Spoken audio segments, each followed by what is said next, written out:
everyone, and welcome to the October meeting of the Smart Cities and Service Improvements Committee. I believe we have a quorum, so why don't we start with a roll call? Foley? Jones? Present. Liccardo? Present. Present. Cohen? Okay, sorry about that. Cohen? And Mahan. Here. And I see Councilmember Cohen. He might have stepped away for a moment. We're able to proceed, though, with 3, correct? Yes, you have a quorum with 3. Great. Thank you so much. Hello again, everyone. I hope your fall is off to a good start. Excited to get into our very substantive agenda today. Rob, do you want to give us an overview? And I don't believe we have anything on consent, but just orders of the day here. I don't think we're have any changes to the agenda. Is that correct?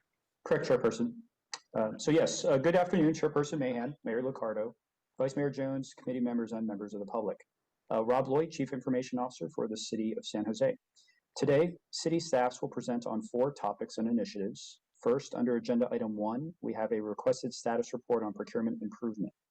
Julia Cooper, Director of Finance, Luz Kafresi-Howe, Assistant Director of Finance, and Jennifer Chang, Deputy Director for Finance, Purchasing, and Risk, will share progress, priorities, and plans on this important item. We'll follow with D2, which is a bi-monthly status report on the city's innovation and technology projects. This month, Michael Foster, Division Manager for the city's Portfolio Products Projects Office, will describe the independent verification and validation function the division is implementing, building on a 2019 technology deployments audit. And for number 3, we have D3, we will do a deep dive into the city roadmap item, Digital Equity Status Report, with Jill Bourne, a city librarian, Ann Grabowski, Digital Inclusion Division Manager, leading a session with other staff. This is the final presentation plan for the Smart Cities and Service Improvements Committee on this item. Future updates will go through the Neighborhood Services and Education Committee. And then last, we will have a very quick audit report notification from City Auditor Joe Royce on an audit item that they are performing. And with that, I turn it over to Julia. Yes, correct. Thank you, Rob. Good afternoon, Chair, Mayor, Vice Mayor, and other members of the committee. So as Rob mentioned, I'm here today along with Luz Kafresi-Howe and Jennifer Chang in the Finance Department. So we're here today based on a continuing interest from the Mayor and members of the City Council on the city's procurement efforts. And the Finance Department is here to provide an update. Just as a reminder, under the Muni Code, the Finance Department is the responsible procurement authority for the purchase of equipment, goods, and related professional services, including IT procurements. And that is an overall important component of our portfolio. Jennifer and her team do an amazing job ensuring that the city spends public funds in an open, transparent, and accountable manner. We view ourselves as stewards of the expenditure of public funds. And what she and her team does is rooted in the municipal code and is based on the best public procurement practices. The finance is always supported continual improvement and change in our organization, and especially in the area of procurement. And her staff has worked hard to identify and streamline and make improvements over the last few years. So for today's agenda, Jennifer will illustrate that our team has completed an enormous body of work, which is back office strategic support, which is not always visible to you or the community that we ultimately serve. The Finance Department is here to provide an update and dispel some of the myths and shed some light on our work and challenges and talk about our work plan for continued procurement improvement, which is on the city roadmap. So with that, I'll turn it over to Jennifer.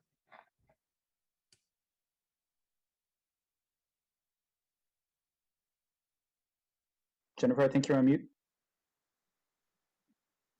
So sorry about that. Good afternoon, Honorable Chair, Mayor, committee members. I'm Jennifer Chang. I'm the city's Chief Procurement Officer. So, public procurement. What is it? How do people feel about it? Well, we know that some people think that the city's procurement process is this, but some people actually feel like the process feels more like this. But in summary, most folks probably feel this about public procurement. So let's talk about it. What do we sometimes hear? Procurements take too long. We need to procure with speed. I want to directly contract. This is the only vendor that can do this. How do we make this happen? It doesn't cost that much. The risk is really low, so why couldn't I get it? Procurement seems to be in the way of everything that we're trying to accomplish, whether it's equity or efficiency improvements, whatever it is, procurement is always what is holding us back. So let's change some perceptions about public procurement. Procurement is often falsely viewed as a standalone bureaucratic process solely managed by finance. But really, procurement is a team effort. It requires multiple stakeholder engagement and cooperation for success. Yes, finance facilitates procurements, but it takes the team to make that effort be successful. It's really easy to attribute a whole host of issues and delays to the blanket term procurement problems. The reality is more complicated and involved. Sometimes a procurement has to do with the fact that the requester is new to the city and is unfamiliar with the city's procurement requirements. They initiate a purchase without understanding the rules, or they enlist the assistance of someone to make that purchase who provides poor or inaccurate advice. When that issue reaches finance, we educate customers that purchases are bound by municipal code purchase requirements, which were established by City Council, and we explain what we're able to do that's within Muni Code and why. And we try our best to get ahead of this. So in the last several years, we have made a concerted effort to regularly update our purchasing website with tools, resources, checklists, anything folks might need to initiate a procurement. Other times, procurement problems are challenges with scope and specification development, which the department owner of the procurement is responsible for. Finance can't start a procurement until the department owner defines what they want. In an ideal world, when finance receives procurement requests, the accompanying specifications are clear and complete in listing expected requirements, deliverables, outcomes, without redundancies, without overly restrictive specifications or contradictions. But in reality, sometimes we receive requests with no scopes at all, or more frequently, draft scopes that need work. Purchasing works extensively with departments to transform drafts into procurement-ready documents. But how quickly that process goes really is incumbent on working with the right department subject matter expert who is responsible and available to push their end of the project along. Delays contribute to the perception that procurements take too long, but when in fact the procurement clock shouldn't start until the department's subject matter expert is procurement ready with their request. Purchasing staff works hard with responsible departments to establish city standards through procurements and to provide established vendor pools for routine purchases.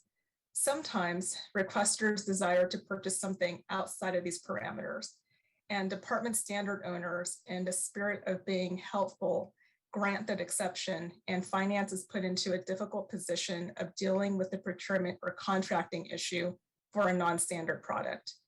In fact, we need to work collaboratively together to stand firm on standards, make sure that exceptions are truly exceptions, and ensure that the responsible lead department plan their procurements with their core customers and their requirements in mind. Contract negotiation challenges with vendors are also sometimes attributed to the city's procurement process. But in reality, these aren't procurement problems. Rather, they're legal and business issues. Finance is the city representative for contract drafting and negotiations, but the city attorney's office has the final say on material changes to our standard terms and conditions. And we have a collective responsibility to protect the city's interests. So to help get in front of this, several years ago, finance started having bidders to RFPs complete an exemplar and insurance acknowledgement form, and to require them to provide upfront any third-party agreements that might require city signature. The idea is to identify any significant red flags in the procurement process so they can be resolved and considered through the procurement. If contractors certify in the procurement that they don't have any exceptions or there's no other third-party agreement for us to look at, then contracting in theory should be really straightforward. But issues do come up after procurement has concluded and the award has been made. And at the end of the day, the goal of contracting is to get the best possible solution for department customers while protecting the city's business and legal interests. And it's really important that city stakeholders align on that point and we not end up in a position where we are negotiating against ourselves. Other procurement problems are actually due to poor planning on the department's part, or finance purchasing is not engaged early or timely enough in their project planning. So to ensure customers are on the right track from the outset, we encourage early engagement with purchasing beforehand. And over the last several years, staff and I have also established standing meetings with key departments, including airport, ITD, public works, and the police department to review their current and upcoming procurement and contract priorities and to improve planning overall. As a core strategic support function, finance purchasing team makes a significant contribution to city operations that are invisible. We do our best to deliver creative solutions that meet our department customers' requirements and timelines, even if we ourselves are not given much time at all the while staying within Muni Code guidelines. For example, we work with Public Works to set up 2 pilot projects with AVOL project docs and telemetry to meet immediate high priority city needs for small cells deployment and housing redevelopment and displacement projects. This allowed Public Works and their customers to field test the technology before initiating a competitive procurement. In our line of work, we also go often beyond our standard procurement and contracting responsibilities, and we end up providing significant business and strategic advice to departments managing contracts and dealing with underperforming vendors, which are the department's responsibility. In fact, we were receiving so many requests from departments that in 2019, we developed and issued a vendor management guidelines document and published them to our intranet as a resource to all departments. Since we are the central procurement authority for most city purchases, we're in a unique position to identify cross-departmental needs, and we invest time and effort to work with departments to break down purchase silos, consolidate procurements, and to establish citywide standards. So for instance, for the citywide janitorial services RFP and the citywide concrete removal bid, both of which council approved in the past year, finance was the one to take the project management lead to initiate, coordinate, and facilitate a procurement with 4 to 5 departments each. Separately, after receiving numerous separate security camera requests from departments, finance initiated efforts to spearhead a citywide approach for enterprise video solution by reaching out to IT and Public Works, and that procurement is now in development. We also make forward-thinking strategic city contributions. For instance, it was Finance's IT strategic procurement manager who identified the joint agency regional strategy approach for housing's affordable housing portal with Dahlia. She successfully pitched to housing and the city attorney's office to make that happen. The same individual was also the one to come up with the idea to add the web content site accessibility guidelines to IT security exhibits for ADA compliance. The idea was pitched to IT and CMO Communications and is now being used in the exhibit that we use in IT procurements. Finance also brings a number of purchasing items to council for approval. And in those recommendations, we anticipate and plan for contingencies, options, change orders, amendments that our departmental customers will likely need in the future. Council doesn't necessarily see these items again, but lots of ongoing work is performed in the subsequent years to maintain and manage these contracts. As our contract activity work increases, as the city spends more money and enters into more agreements. So what else have we been doing? Well, we've been doing this. So in the past fiscal year, finance purchasing completed 83 competitive procurements plus 6 requests for information. On contract activities, we completed 139 separate actions, plus 18 brand name and pilot project determinations. We brought forward 52 council memos for consideration and approval. We issued over 2,000 purchase orders and purchase order adjustments on behalf of all city departments, and a not to exceed amount for all of this work was close to $500 million. I like to note that these statistics are merely counts. They don't necessarily reflect the complexity of the work that we do. So for instance, one of these RFPs here represents the 7-package cybersecurity RFP, where each package is like its own procurement. It's like 7 RFPs in one. That RFP resulted into 20 agreements with an estimated not to exceed of $7 million in the initial term. Another one of these RFPs was the 4-package janitorial services RFP, same concept. That RFP resulted into 4 agreements with a not to exceed amount of $13 million in the initial term. In addition, we also supported EOC procurement requests. So from March 17th, 2020 through September 17th, 2021, we issued 153 COVID-19 related POs and adjustments. We supported the drafting and execution of about 14 food distribution contracts. We issued about $31 million in purchase orders and conducted 12 procurements to support COVID-19 efforts and programs.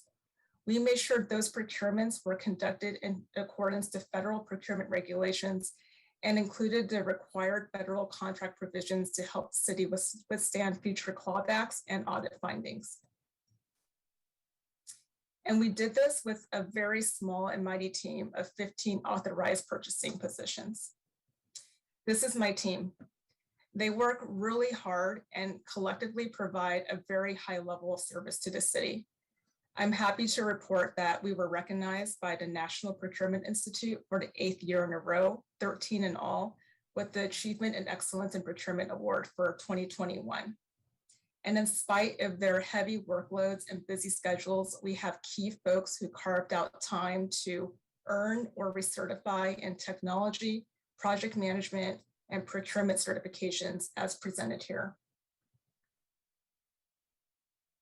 Procurement improvements. We support procurement improvements, and in recent years, we have invested time to further this goal in the following ways. So in 2019, with the support from the Office of Civic Innovation, we introduced a Procurement Prioritization Board, or the PBB. The PBB is made up of the Assistant City Manager, the Budget Director, and the Director of Finance. And it governs how new, large-scale, and complex procurements, specifically RFPs, are prioritized to ensure that the purchasing division is working on the right projects at any given time.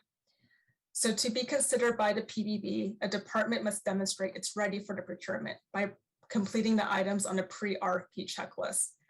The board considers each department's procurement submission and prioritizes them in accordance to the RFP's readiness, complexity, departmental priorities, city roadmap priorities, amongst other criteria. Finance then assigns out projects to our team based on that prioritization list. This program sets expectations with departments that procurements and contracting is a team effort, and the departments must be ready with an appropriate subject matter expert assigned. And this also helps take finance out of the picture of making organizational procurement prioritization decisions based on who's screaming the loudest.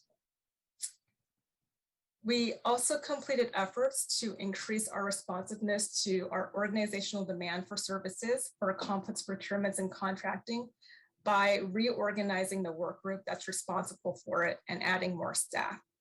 So in 2019, we deleted a manager position and replaced it with 2 analysts so that each of our contract managers can have a direct report, create work teams, and increase efficiency. In 2020, we added 1 permanent senior analyst to our work group, and in 2021, we added 1 overstrength analyst. Finally, in the recognition of our need to review and reimagine our procurement and contracting processes comprehensively, we engaged with the procurement consultant in February of 2020 as a result of an RFP. We conducted an initial kickoff, in February 2020, but then COVID-19 shelter in place happened. And due to the wide uncertainty at the time, the project was put on hold. Finance purchasing staff transitioned operations to 100% remote and concentrated our efforts in EOC procurement requests and sustaining ongoing operations. We reviewed and discussed possible re-engagement with the consultant in March 2021 and decided to defer to September due to ongoing COVID-19 restrictions. And we held re-engagement discussions with the consultant in September, and a contract amendment is now in the signature process to restart that work. So the consultant we've engaged with is Guidehouse. And the next steps include bringing Guidehouse up to date on purchasing activities and challenges so they can solidify their work plan. Their key deliverables include the project plan, providing weekly status reports, and developing a stakeholder engagement plan so they can start organizational stakeholder interviews. In their engagement, Guidehouse will be shadowing procurement processes to see firsthand how things are currently done. And based on these activities, Guidehouse will build recommendations based on leading practices, develop a detailed implementation plan, and bring them forward to the city project leaders for consideration. Finance plans to report back to council in 2022 with these recommendations. And that concludes our presentation. We are happy to take questions. Thank you, Jennifer, and appreciate the heavy workload you and your team have taken on there. Why don't we go to public comment? Welcome to all the members of the public who are here with us today. And if we're ready with our timer, we will start with the number ending in 5140.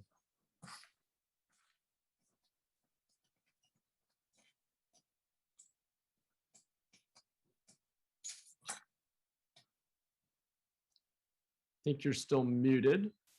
You able to unmute yourself? There we go. Hi, can you hear me? Yes. Hello? Yes, we have you. Yeah, now, the procurement process, I want to know who's buying the police dogs that cost $20,000 or $30,000, the brand new motorcycles for the police department to give out traffic tickets, whose brother-in-law, godchild, aunt, who's in charge, who gets these deals is what I want to know. Who's behind all these real estate negotiations for these dumpy hotels, or who's paying $600,000 for a unit for a homeless person? I mean, procurement, I'd love to be in that department and see what goes on and how people spend money and who gets what and how the deal goes down.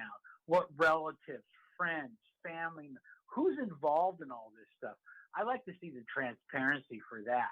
I bet that's something you would never want to show the public, of who gets what bid and who's connected to who. I could just imagine the P.O. boxes, the P.O. box of the Delaware somewhere. Who knows how you guys do it to try to cover up who's getting the deal, because you know it's not the taxpayer. And by the way, every time you guys procure something, think about the taxpayer, okay? Think about the taxpayer when you go to buy something. I mean, hey, this procurement happened a lot. A lot of shenanigans happened when the red light cameras. All of a sudden, we found out whose dorky brother-in-law had the company who manned those cameras, and all of a sudden, these cameras started disappearing because it was in relation to people getting these contracts to give out tickets, except around City Hall and the police department. You guys finally got rid of it, thank God. You saw the light because you listened to people like me. So I want to know, where's the transparency in these deals? Thank you. Blair?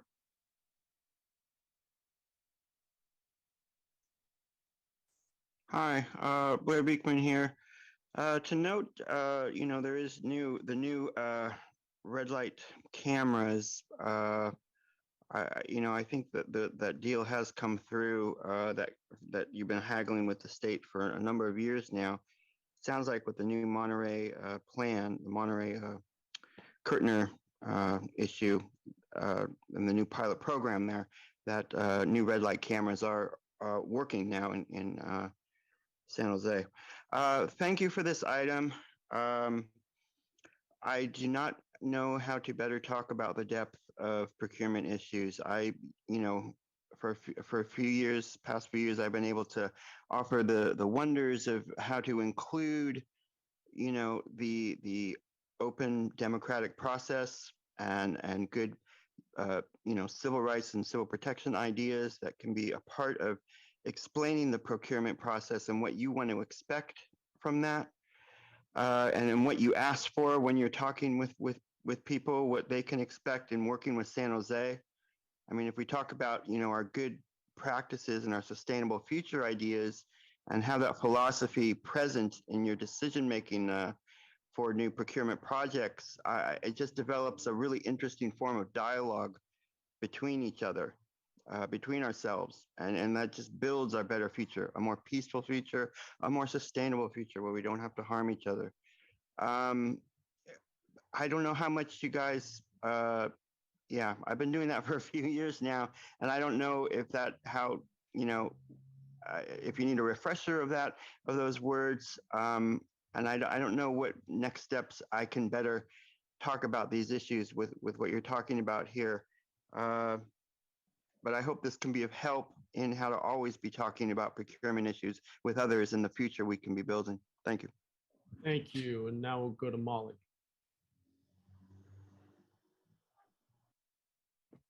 Good afternoon. This is Molly McLeod. Procurement is a topic that is near and dear to my heart and that I have been speaking about for quite a number of months. Most recently at the Vision Zero meeting, where despite the fact that one person with a wheelchair and one person using a walker had been killed as pedestrians, the outreach for the community meetings had no outreach whatsoever to people with disabilities. And this is an issue that I'm finding very common in a number of different departments, from emergency affairs, cultural affairs, Department of Transportation, Public Works, many. And it's because there's a need in procurement to follow what's, for example, in the disability in. It has questions like, of the procurement officers, do you have an inclusive accessibility process? Who's your officer? Have you implemented a reporting decision? And it goes on with a number of different things. So for example, the current contract that I'm very interested in, Application Software Technology Corporation, to be used to improve San Jose 311. It says that the testing is going to be done by the city of San Jose. And in my conversation this morning, I was asked, so do you know disabled people who could do that? That's a problem. City of San Jose should be paying for the expertise. Another example, Guidehouse that was referenced. When you look at their own website, WebAIM shows empty buttons, so screen readers can't use it, missing structural elements. It's really easy for somebody who doesn't know much about tech to simply go online and say, what do the accessibility conformance reports say? Why isn't that part of the practice routinely at San Jose? And also, please describe what's on the slides. The first slide, simple procurement, reality, complex. Thank you. Thank you, Molly. And I appreciate you always bringing accessibility to the fore in these conversations. We're going to come back to the panel and we'll start with Mayor Liccardo. Thank you, Chair. So really appreciate the presentation. Appreciate all the work that's being done. Could you help explain what performance metrics there are that are guiding procurement and helping you as you manage the team? Jennifer, do you want to take that question? Sure. Hi, Mayor. We report annually and our performance metrics in the budget document, I believe. And so there's KPIs on mostly focus on the PO to purchase order cycles, on when departments put in their initial requisition and when we're able to take those requisitions and turn them into purchase orders. So there are KPIs on cycle times for that. And we also track, I believe, spend as well as cost savings achieved on the purchase orders. Often we will ask vendors whether or not we will be willing to hold pricing for that year before we execute, an option. And so we do track what the potential cost savings are for that year over year. Having said that, those metrics probably, I would suggest probably needs to be revisited. What we've been finding is that departments are submitting purchase requisitions into our FMS system without the required information for us to actually do the procurement. And so what had been happening was, in the spirit of being helpful, we would reach out, ask for the additional information, and we might not hear back for days, weeks, months, but the clock is ticking on procurement. So it's an issue where we've recently released a memo where we're asking departments to not submit anything until they have everything ready, and that we'll be kicking back requests that don't have everything fully attached to it. And I would like to add, Mayor, as part of the work that we want Guidehouse to do for us is to help look at some of those metrics and provide more visibility into where we are in the timeline, especially related to some of those more complex RFPs. I can say that the implementation of the PBB, which creates a checklist and a way to have departments ready to end up into the queue, has been very helpful, and also helpful in prioritizing the work. So we have the most urgent items near the top of the list, especially if there's dollars that are constrained with grant money and stuff like that. But we definitely, as we reach out to departments, as we do the improvement project, wanting to know what are the appropriate metrics so people can kind of see into the system. And also, where do we know that maybe there are certain times of the year we maybe need to have some temporary staffing help to help us as well. So we're hoping that the report that comes out from Guidehouse will help enhance the metrics in terms of the performance of the program. Okay. So does that mean that you want to revise the metrics themselves, or that you'd like to revise the processes that are resulting in perhaps you're not getting reliable data for those metrics? I think it's a combination of both. So Okay. I know where most of the frustration probably comes up from the departments and the council is probably around some of those larger RFP procurements, in which we do require a lot of a subject matter expert identified in assisting the procurement office in getting the work accomplished.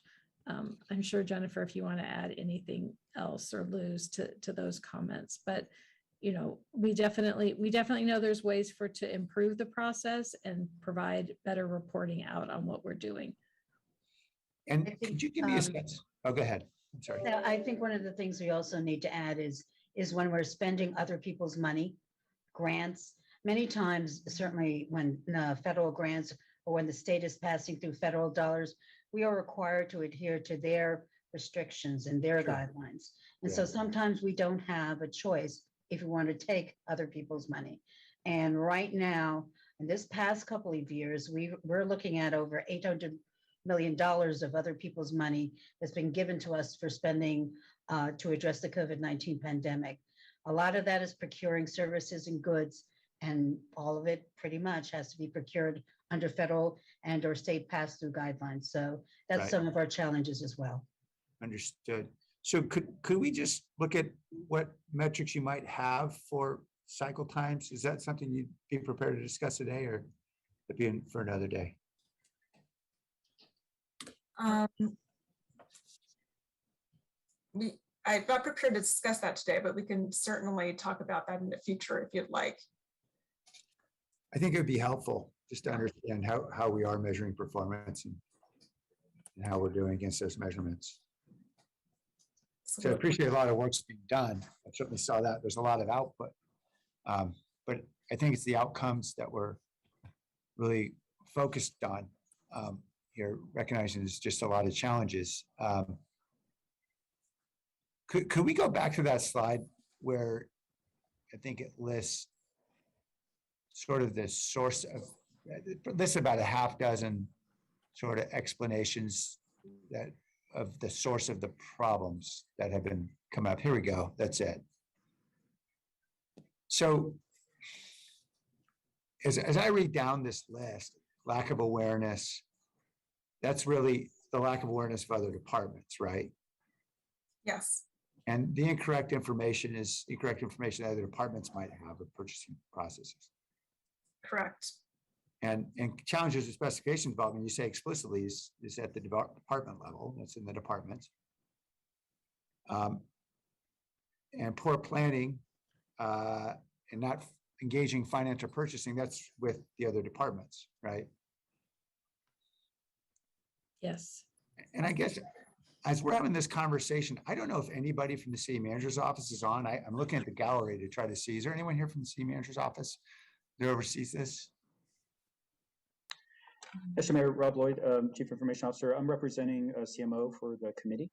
You are? Okay. Well, unlucky you, Rob. so now I can say, Rob, what the hell's wrong with you? No.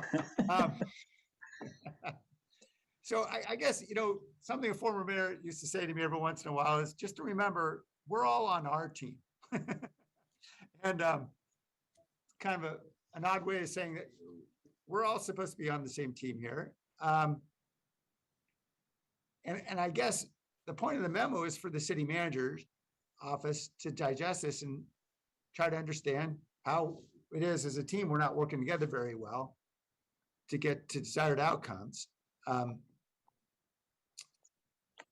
And so I'm just, as you can imagine, we're a lot less interested in sort of the bureaucratic ping pong between one department and another. We're much more interested in getting to solutions. And so is there a perspective from the city manager's office here? You know what, I can give a perspective, just the fact that the assistant city manager and the budget director sit on the PBB. And so as part of that process, you know, Jennifer and her team have worked really hard. There's a lot of tools that she's put together to help departments understand their role in the process, create more organization. And when they come forward with a complicated RFP that needs to be prioritized, there's a lot of information that is included in that. And as part of our regular monthly meetings with the PBB, Jennifer Chang does provide an opportunity to give an update with respect to the challenges that we're facing overall in purchasing. And in the past, when Jennifer McGuire was sitting in that spot, she would make recommendations for some overstrength positions to help move things along, understand where there was difficulty we were having with departments. So there was a regular interaction on a monthly basis between finance purchasing staff and the city manager's office through the assistant city manager and to some extent the budget director on issues that we were having. So I think that some of these barriers that have happened are starting to break down as we use that PBB and use that regular interaction with the city manager's office on where we may be having challenges. So, and we hope with the Guidehouse report and bringing that back to the senior staff team and then ultimately to the city council, we can see how we can continue to work together in a collaborative way to ultimately provide the goods and services that we need to the organization. So we are breaking down those barriers and trying to have more education with our partners in the various departments. And as Jennifer said, she has regular meetings with big users, you know, with the airport, public works. So again, we can know what's in their pipeline and help plan appropriately. So while some of these things have happened in the past, we really think we're working towards a more collaborative effort across the organization and are seeing some of that come to fruition. Okay, thanks. I appreciate it. We may be breaking down those barriers. I hope that's true. I guess we'll know if we're able to look at indicators like performance metrics that can tell us. So that's why I really think these conversations need to be really had with folks bringing those tools into the conversation. Because that's how we're able to assess whether or not we're making progress or not, or if we're going the right direction or not. So I can't emphasize enough, you know, I appreciate everyone's doing a lot of work throughout the organization, but outputs are much less interesting to me than outcomes, and the outcomes are causing frustration. So we really want to look at those outcome measurements. There's a few references to challenges with awareness of city municipal code procurement requirements and things being outside city established standards. And I think the intent here is, at least in reform, is that, you know, rather than asking people to think outside the box, I guess a recognition that we created the box and it probably need to rethink the box itself. And the Muni code requirements may not be the right requirements, and the standards may not be appropriate standards if they're slowing us down impairing our ability to get things done. So I guess my question is, are there opportunities here to be changing the shape of the box? Yes, and that's part of the guidehouse work as well, is to look at the Muni code and benchmark about what other cities are doing and what we may be able to do as well in our organization.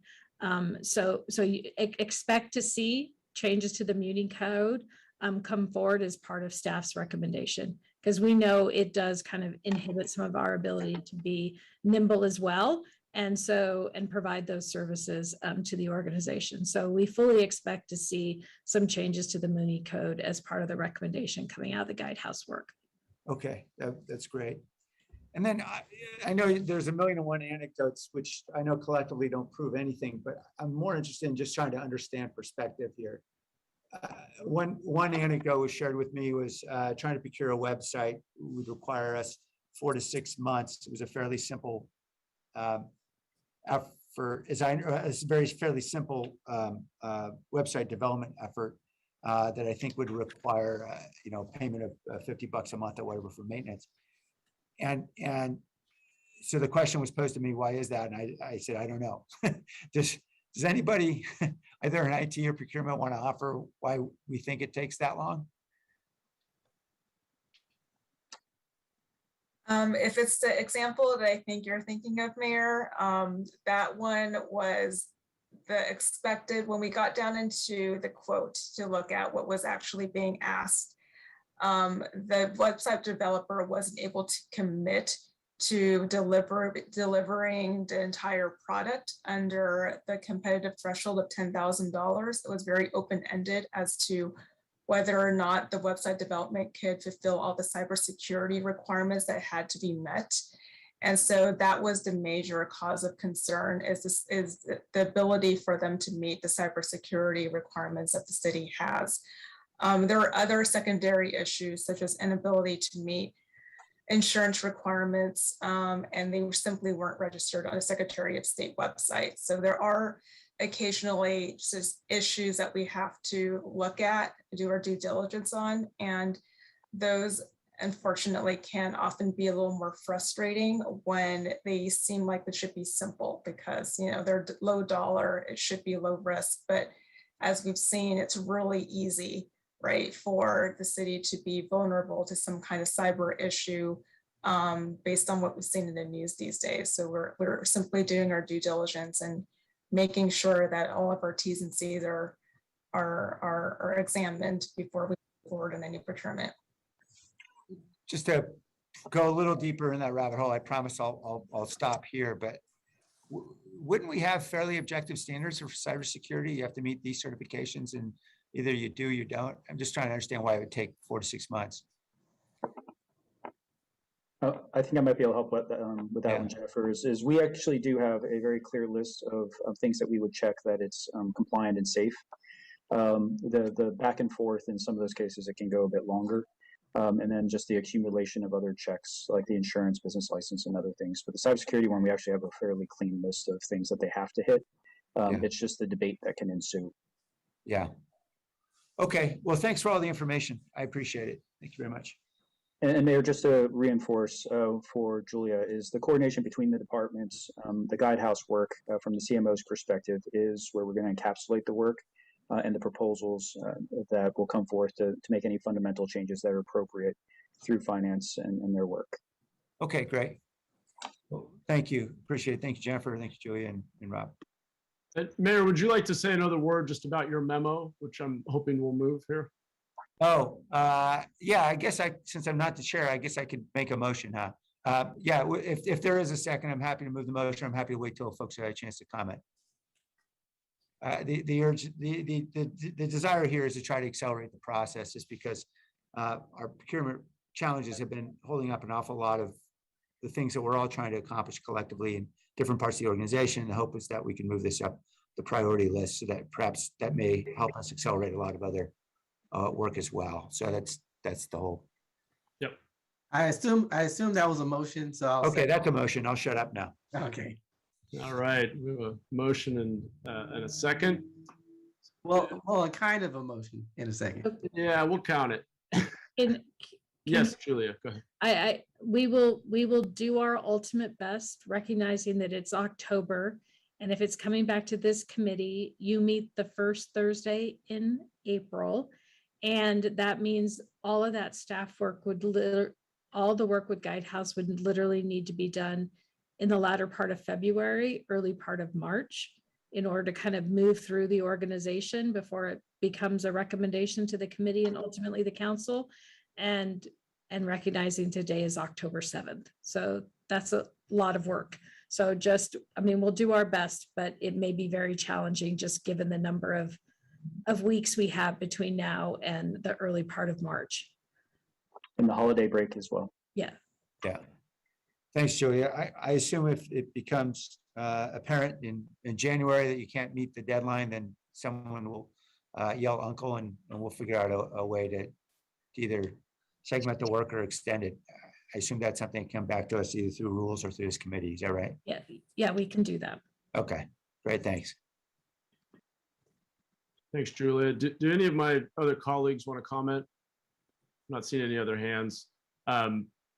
Okay, I'll just add. I mean, I appreciate. I think the mayor kind of laid out many of the questions that I had. I will say, I think in the future when I should have, as the chair, probably caught this earlier in the week, but when we have an improvement status report, I would really like to encourage us to have outcomes-based metrics, performance measures that we can look at. How are we actually performing? What is the core metric by which we measure success, which should always ideally be outcome focused. So I really appreciate that as well in the future. I think, to this point about other departments, I guess my question is, and I don't know if anyone wants to add on to anything that's been said, but what can we do to go upstream of these challenges, and whether it's improving or simplifying, really streamlining and simplifying the requirements, or standardizing. Certainly training is good, but training is also very labor intensive. So what can we do to make it simpler for our partners in departments across the city?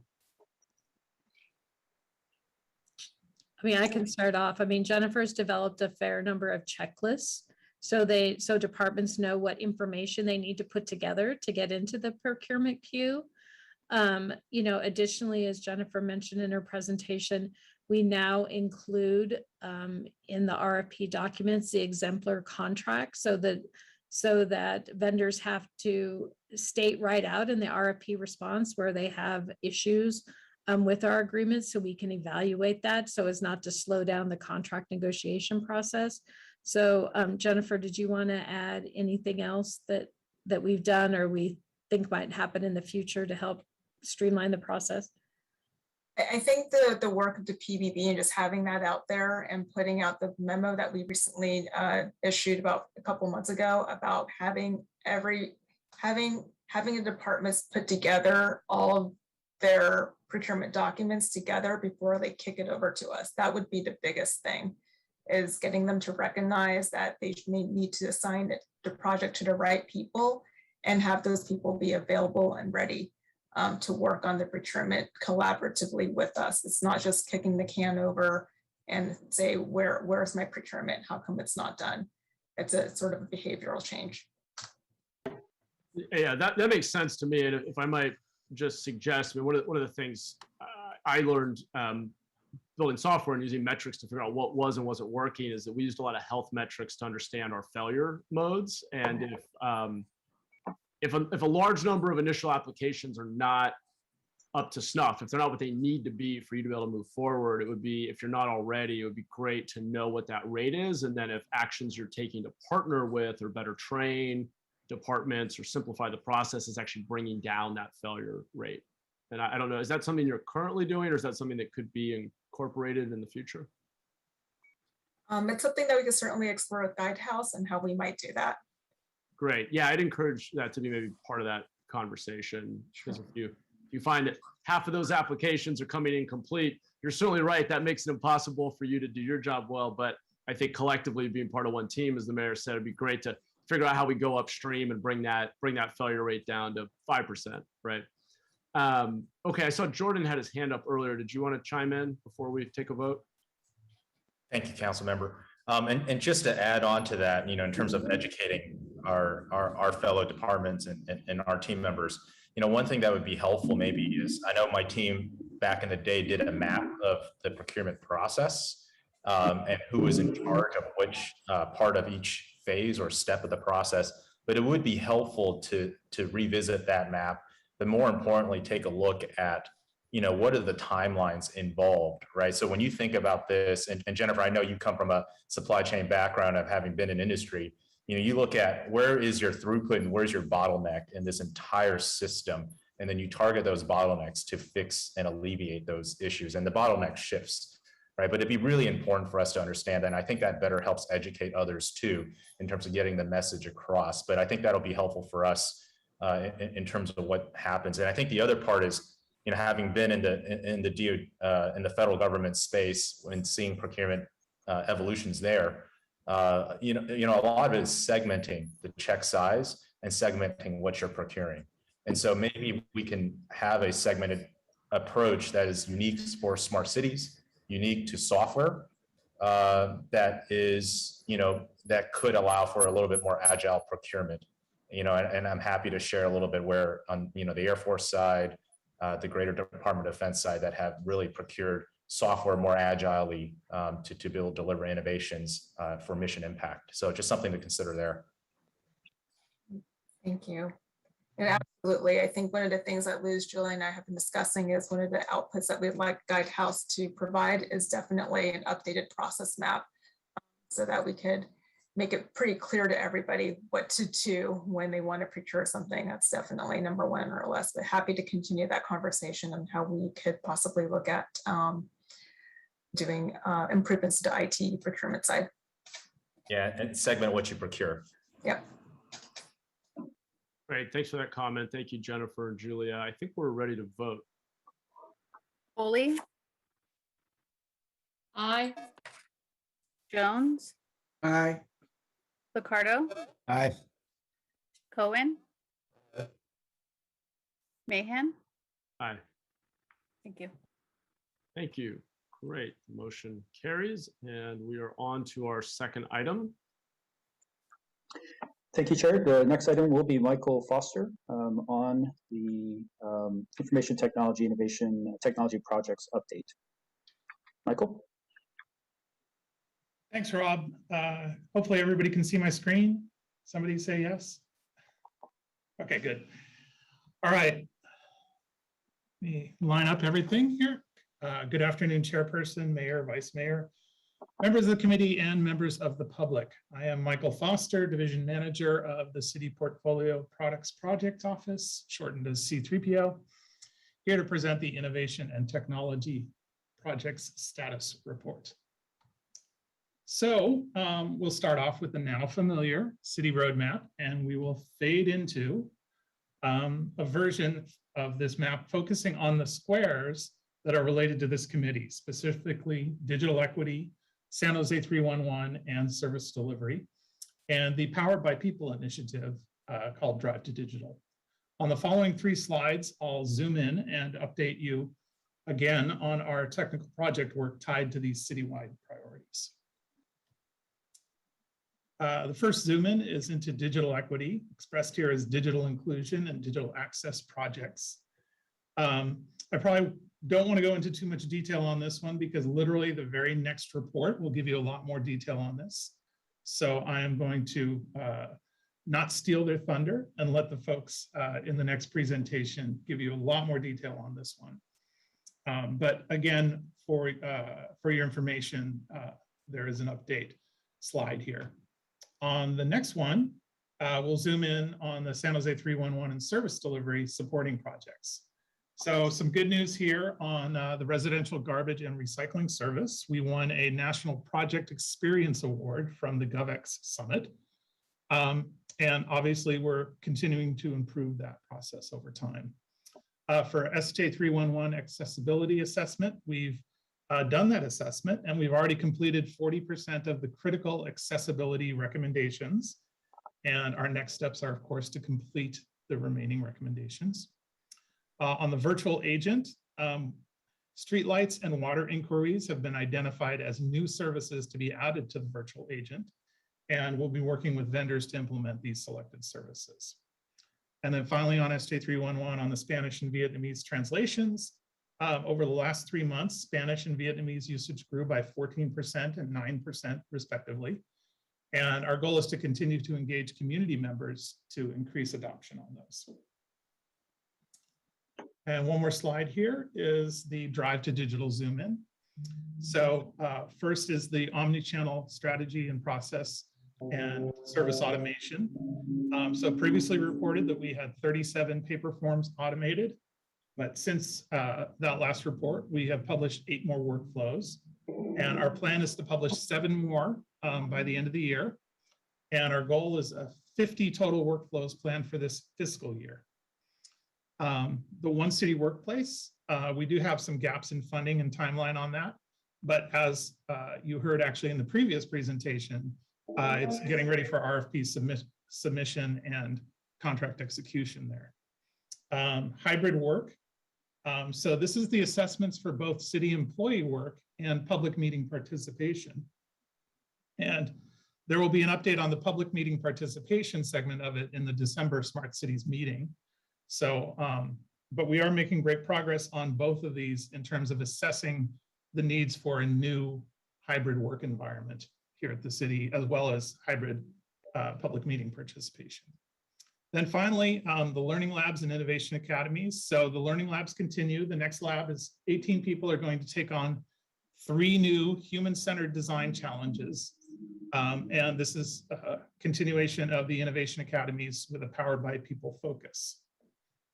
So getting into the meat of things here, you may recall that there's the bigger than a breadbox IT projects that we, per the audit, will be reporting on. So again, here's this familiar slide, and there are projects that meet the following criteria. So once again, linking this to the city overall roadmap, we fade into where we last left our heroes. So this is from August 5th, and that fades into the latest version of the roadmap. As usual, I've got follow-on slides here for what's changed status, what's new, and our project velocity. So what's changed and new? The first 2 here are a couple of policies that were not approved previously and languished for a while, but they are now approved and published. Those are the Technology Management and Deployments Policy and the Mobile Communication and Devices Policy. These are a pretty big deal that we've got these through, and we could probably talk about that a little later.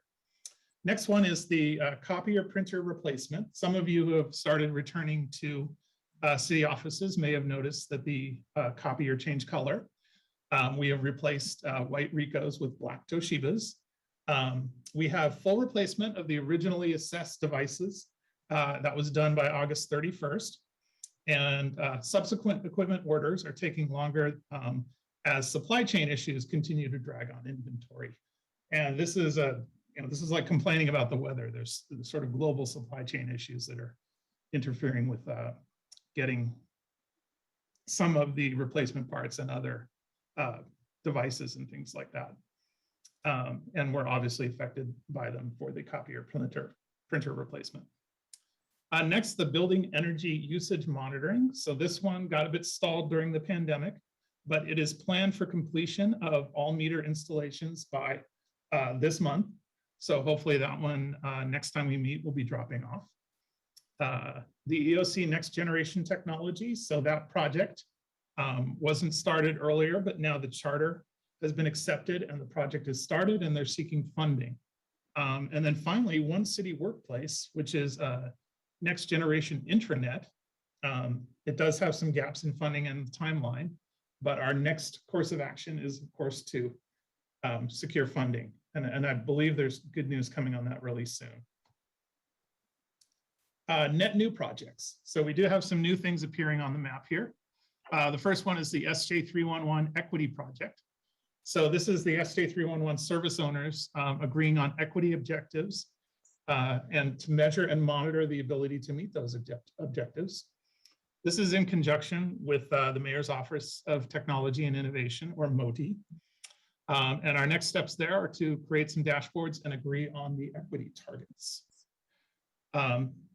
Next is city building security cameras. So this was also mentioned in the previous presentation, that we're doing a refresh and modernization of security camera technology at city facilities, and this is going citywide. And I believe the RFP will be publishing soon on that. The next one is the environmental enforcement data management system, and I'll lump in the laboratory information management system. These are two needs of the ESD group, Environmental Services Department. They're looking for basically next gen management software for their needs, as well as the next gen laboratory management software. And those are in the planning and analysis phase right now. Finally, the hybrid work environment for conference room tech. This is preparing for the public and employee meeting spaces for a future where hybrid mode is normalized and common. So this is an assessment of conference room hardware and software to support that hybrid model of work. So we do need to address some budget gaps there, but that is underway. That assessment is underway. Next, on velocity, you can see that we've increased our velocity lately. You'll notice there's a capacity line now as well. We like to consider that, given the folks we currently have, that about 30 to 35 projects underway at any time is roughly our capacity limit. As you can see, we're a bit over capacity right now. The good news is that 4 to 5 of the projects you've seen today should be closed very soon and off the next Smart Cities report. Of course, more projects are always rolling in, and that never stops. So Rob had alluded to earlier this next section, which is I'm going to talk a bit about independent verification and validation review process, which is in the new technology deployments and management policy that was noted before as having been approved. So we can start with the definition here. Verification and validation are independent procedures that are used together for checking that a product, service, or system meets requirements and specifications and that it fulfills its intended purpose. So the goal here is to have 3 projects per month evaluated by IVNV. There's 3 different ways to do this. We can do option 1, which is just the C3PO division manager does a review. Option 2 is an internal independent panel of 3 subject matter experts to do the review. And then of course, option 3 is going externally and paying consultants to do that IVNV review. So a grading system for the projects is to know what to review. We need to stack rank these by the following criteria. So we look at the C3PO project qualifications. As you've seen before, greater than $500,000 involves more than one department. Greater than 1 year in execution or high profile or sensitive to the city. Each one of these would, kind of bounce it up a bit. The status on the dashboard, we mentioned the dashboard last time we met, and there's those four colored squares there. So, if something is in yellow or in red condition, that would be extra points as well. And then, of course, extra points for it if it's high profile or sensitive to the city, and extra points if that value column, that 4th column there, is not green. That's very important. And then the goal is to report this to this committee on 6 projects every other month with the current status and how the evaluation went via IVNV. So just to give you an idea of sort of what we ask in IVNV, what is it? Here's some example questions that look under the hood of a project to get to the meat of the subject. Another way of saying this is we're trying to prevent watermelon reporting here, where it looks green on the outside, but it's really red on the inside. So I don't need to read these, but you guys can take a look at them. But they're very basic things like how is the project tracking to scope? How's it tracking to budget? How's it tracking to completion date and milestones? Things like, is there a charter? We have a charter required in that new policy that I just talked about. If there isn't a charter, you've got a serious problem. And there's other questions. There's many more of these questions. But this is sort of how we start peering under the hood, as I said. So the 6 projects will be reported for IV&V every other month, and they'll be summarized with relatively simple stoplight orientation, which is red, yellow, green, on these 3 main categories, which is governance and funding, schedule and resource, and delivery of value. So the independent review of these 3 factors will help prevent watermelon reporting, as I talked about, where the project appears green on the outside, but is really red underneath. And appearing on this list with yellow or red isn't necessarily a punishment. It's an opportunity to get help and move projects forward, or an opportunity to reassess priorities and focus our limited resources on the projects that are delivering the most value. And I believe that's all I have, and we can open it up for questions. Thank you, Michael. Appreciate the overview. Do have a few questions. Why don't we head over to public comment first? And we will start with Molly. Thank you. This is Molly McLeod. Appreciated the presentation a whole lot. I love the independent verification and validation and the importance of finding if there's any watermelons. With regards to Mayor Liccardo's comments, which I wholeheartedly agree with, the outcomes being more important, and also how do we collectively, City of San Jose community, change the box? I'm going to go back to the guidehouse example of the contract 665709, where one thing that could change is looking at accessibility conformance reports. That's the actual providers saying, we've done our checks to set to national standards for accessibility. Instead, you've got City of San Jose saying, well, we'll check out with how 3 out of 4 users experience it. Which users? Elderly users? Users that have lots of tech savvy? Users that speak Spanish or Vietnamese or another language besides English? What about disabled users who use a screen reader? And to put that work on the backs of people with disabilities is problematic, shall we say, from a moral perspective. So key takeaways, let's start looking at the accessibility conformance reports. And that would also include when we're looking at the guidehouse, which is going to be, we're paying $300,000 to have them redesign, and yet their website doesn't have content related to accessibility. What are their standards? Do they have a charter on accessibility? Because most products, most businesses will have, this is our accessibility journey and here's how we can check it. Instead, what I check is their website, and it's got all these errors and omissions. We don't want to buy the same boxes over and over that are not serving people with disabilities. Thank you for your consideration. Thank you. Let's go to Blair. Hi, thank you. Blair Beekman here. I guess it's been, the fall, it's just an important time to be reminding of what I can do best, and just remind yourselves with these digital inclusion ideas, to be thinking of open good practices, open good public policy ideas can really, I can say the words, but to really practice the words, it's important. And it develops relationships between, each city government department better. And then that feeling then transfers to community who understands that you're trying to be more open and accessible about your practices. That develops, community trust. Community then starts to consider, well, maybe I can ask more what are open public policy ideas and good civil right practices and civil protection practices that we can talk about together. That's the process of innovation that I just continuously talk about here. We're talking about a bunch of new AI issues that are going to be happening this fall. The practices I'm mentioning can help immensely with that. And just with our good selves, what we can do for ourselves this fall as a community. To speak of other digital inclusion issues, I hope we can learn to talk about the vaccine process even better than we have this past summer. And we've developed new ways to describe to ourselves, what is the science of the vaccine process? You're getting pretty off track there.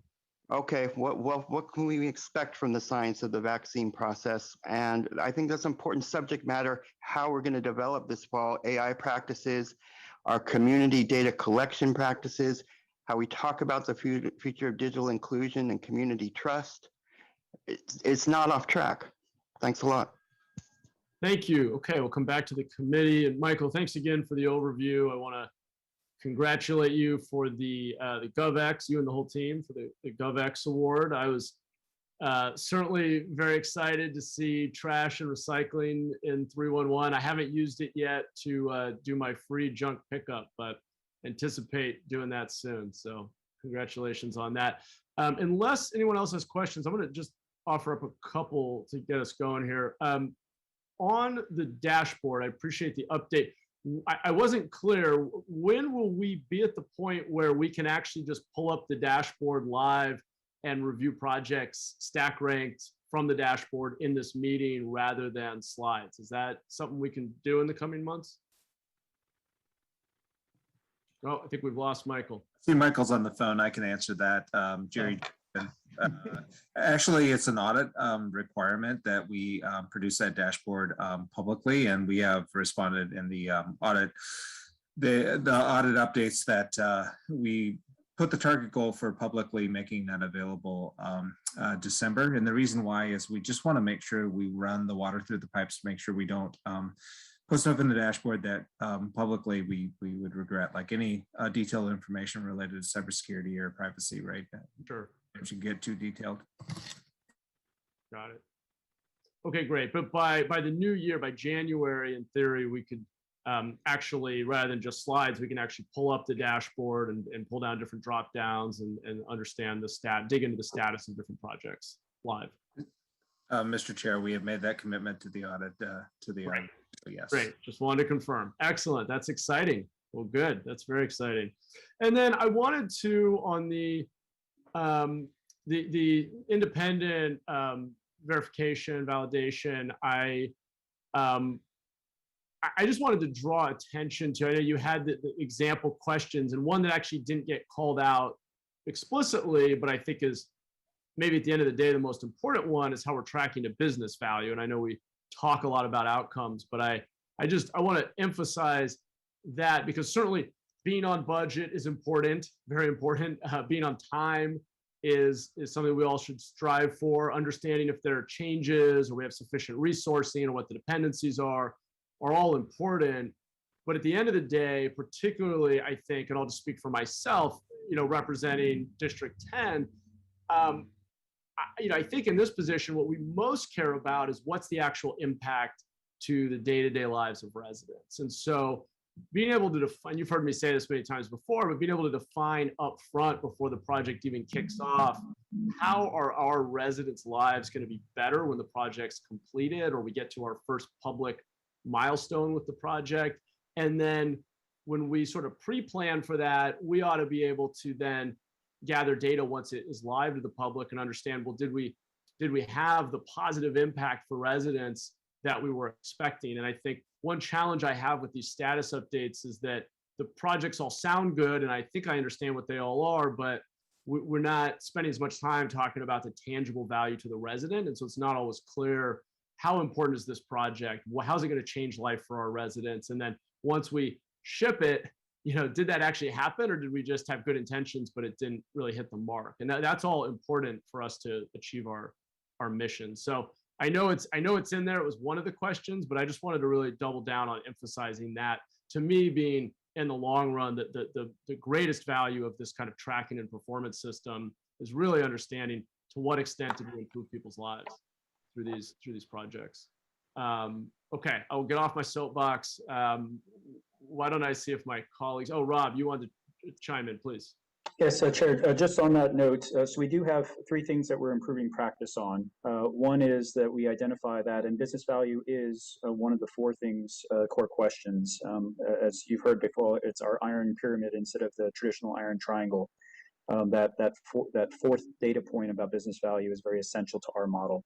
Number 2 is improving when we start not tracking towards those, that we actually get better about calling out and canceling or fixing the project. so we don't throw good money after bad if a project indeed might be finishable, but it doesn't produce the benefit. And then the where we're the weakest, that we're going to still have a lot more work to do, is the retrospective of checking in on that project. If it delivers the value and continues to deliver the value over the time. The honest truth is we're not as strong there. And so as we get the IVMB program set up, as we get the reporting set up, our roadmap is to get better at that in 2022 and into 2023, just to be honest with you about where we're tracking specific items in time. Great, and I really appreciate that you called out the willingness to also fail fast. If we find something isn't delivering the value or it's much harder or more expensive than we thought, there's no shame in that. That means we learned, right? And we should be willing to cut our losses and redeploy resources where they can have a bigger impact. So I appreciate that.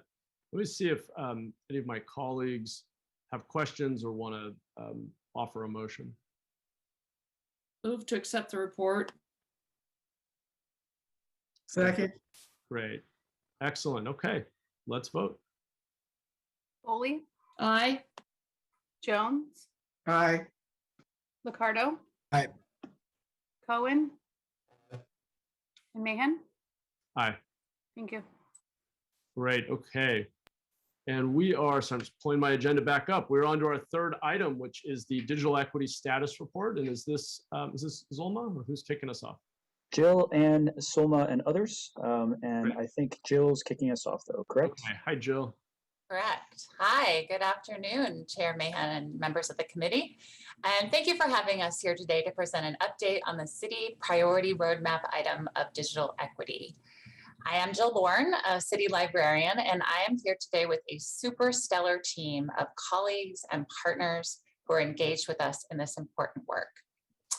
The priority of ensuring that all residents are connected and have the tools and skills to participate in an increasingly digital society has been a city council and city priority for some time. And during the pandemic, this need became truly critical, and our city leadership took a series of actions to advance digital access, connectivity, engagement, and ultimately equity, especially for our most impacted and vulnerable residents. Today, you're going to hear about the progress of each of the planks of these efforts. And I want to note that this is the first of two comprehensive updates being provided to council committees this month, the other being to the Neighborhood Services and Education Committee on October 14th. So to get us started, I'm going to pass the mic to Solma Maciel, the Director of the Office of Racial Equity. Solma? Great. Thank you, Jill. Good afternoon, Chair Mahan and members of the committee. I am pleased to be kicking off this presentation by recognizing the citywide digital equity team and their accomplishments. As the Director of the Office of Racial Equity, I am encouraged to see the application of equity principles into the design and implementation of programs. And you've heard me say it before, the principles are desired impact. What is the desired impact we want? What does the data say? What about community engagement? What happens there? And accountability. And as you've probably read in the memorandum, and we'll see in today's presentation, it's clear that the team was intentional about approaching the work to achieve the greatest impact, to ensure access to all things digital for underserved communities most in danger of being pushed further from socioeconomic prosperity due to a lack of digital access and infrastructure. The team built the region's very first equity priority index. They involved and leveraged the expertise of staff and community partners to inform decisions, and tracked and continued to report out on outputs generated by the project. The role of the Office of Racial Equity is to enable the city organization to embed this racial equity practice that will examine and improve policies and programs so that ultimately we improve outcomes for communities of color. And the Digital Equity Project is one of several examples across the city that demonstrates what advancing racial equity looks like, and specifically how it's operationalized by my colleagues. So this is progress, and we're moving in the right direction, and I'm very encouraged by the presentation you're about to see. Thank you for your time. Mayor, Chair, Council Committee, my name is Ann Grabowski. I'm the Division Manager for Digital Equity at the San Jose Public Library, and I will be providing the bulk of the presentation today. As you well know, the memo was extensive. I think we clocked in at 12 pages, and the PowerPoint is fairly extensive as well. We're going to move through it fairly quickly to preserve as much time as possible for questions and discussion. So please know that we won't go over everything on every slide, but we'll get started. As Zulma mentioned, the Digital Equity Priority Index is the center of our work. The council has seen this map before, but in front of you today is a map of the equity index, and the methodology is along the side. We won't spend too much time on it, but I just want to center us today in the acknowledgement that data is imperfect, especially census data, which biases us towards those who have participated in the reporting. But it's an important, and as we saw through the pandemic, absolutely a critical feedback tool for us as we understand how and where we should deploy resources. This slide you've also seen before. This is a recap slide of the accomplishments of the team over in the last fiscal year. We had significant lifts in many of these areas and significant outputs that we've already shared with the council, but I just want to center us in how far we've already come, and to use this as kind of our guidepost for where we're going in the future. But into the really fun stuff. So here's our status update. Here's where we are. I'm pretty proud that, as you heard in the last presentation, lots of people are starting to use my traffic light here in our dashboard. We're going to start with Access Eastside, which is broken up into 3 different project areas. So customer experience and outreach is one that is top of mind for us this year. Customer experience and outreach is really focused on the areas of the network that have already been built and are fully operational for public benefit. So the James, Blick, Overfell, and Yerba Buena areas. And in those areas, we are working on a litany of items, one of them being an awareness and outreach campaign, so a communications campaign, which we'll deploy in Q4 of this year, as well as a website redesign to help ensure that there is a streamlined method for people to find information about digital equity programming and resources through the city and the library's website. We are also onboarding into SJ311 for a customer service survey tool, which is only yellow in nature right now because we're going through the startup of it. But we're excited to be part of that project. And also the last piece of this puzzle, which is a fairly large lift, is the data aggregation between the data that will be produced by the customer service survey and the data that is coming out of our network equipment on how the network is functioning versus how the public is engaging with the network. All of those are mostly on track or will be back on track very shortly as we work through some small items that we need to clear up. Network design and construction of the areas that are underway right now, but are not fully operational for public benefit. We have 3 attendance areas that are operational, as I mentioned, 3 attendance areas that are in final design and moving into the construction phases, 2 attendance areas that are in preliminary design, and the downtown Cambium network is live, which is exciting. Sustainability and management, which has been a focus of this committee. You'll see both of the items here, the update for the digital equity study and the sustainability and management consulting review for community Wi-Fi are both yellow. The focus right now for our team is really on ensuring that there's no slippage with our construction projects and really wanting to have a robust effort on the customer experience side of the work. And so we're delaying both of these items to start in the new calendar year so that we can ensure full build out of the networks. For the student hotspot program, we have funding for hotspots for 32 local education agencies carrying on from last year. We have 25 local education agencies that are managing devices on our behalf and distributing them to students right now. We're continuing to support those LEAs as they navigate the world of COVID. We learned today that there's one of our partners had to shut down an entire grade level for quarantine recently. And so being very flexible there with them, but currently we have 25 that are distributing devices on our behalf.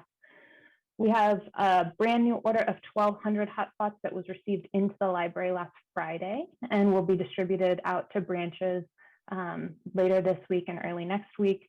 And we're awaiting Emergency Connectivity Fund awards for new devices that we'll talk about more in a minute. And then on our affordability and adoption programming, as you all know, the round 1 grant was extended to September 30th as the deadline. And so grantees are completing their final reporting now.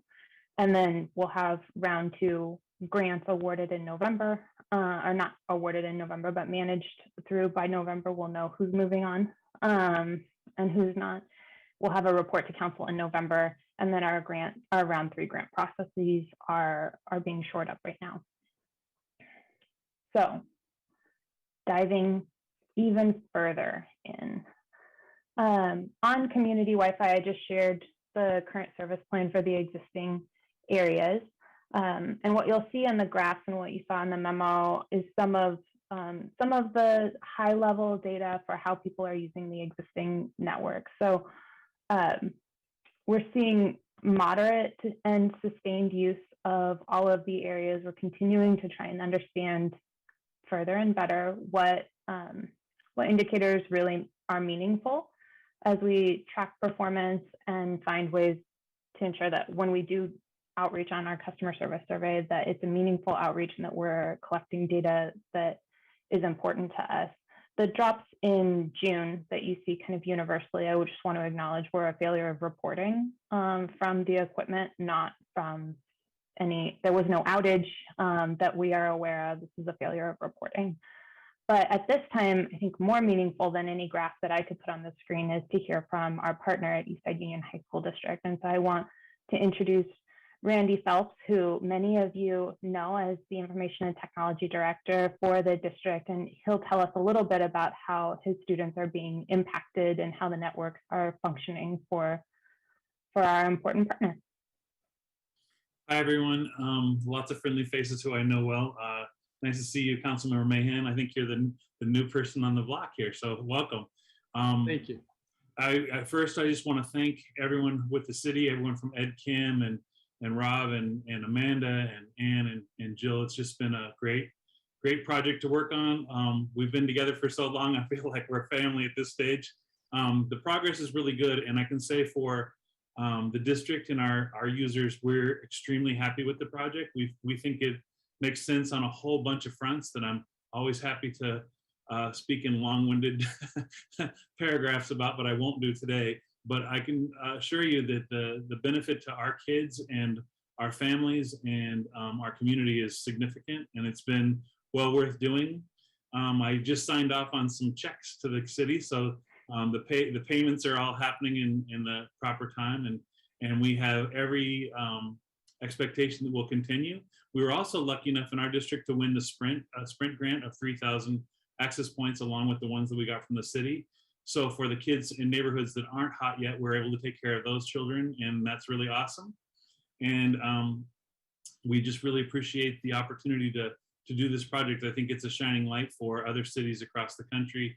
I get lots of phone calls about feasibility and how to do it. And all I can tell you is I tell every single one of them that if they're lucky enough to have a mayor and a city council and staff to work with that have been as helpful as San Jose, they can pull it off. It's not that difficult technically, and it has a huge benefit for our students. Thanks, Randy. We'll move on quickly. This is a slide that many of you have seen before. This is our timeline by project area. We have, of course, the 3 that are active.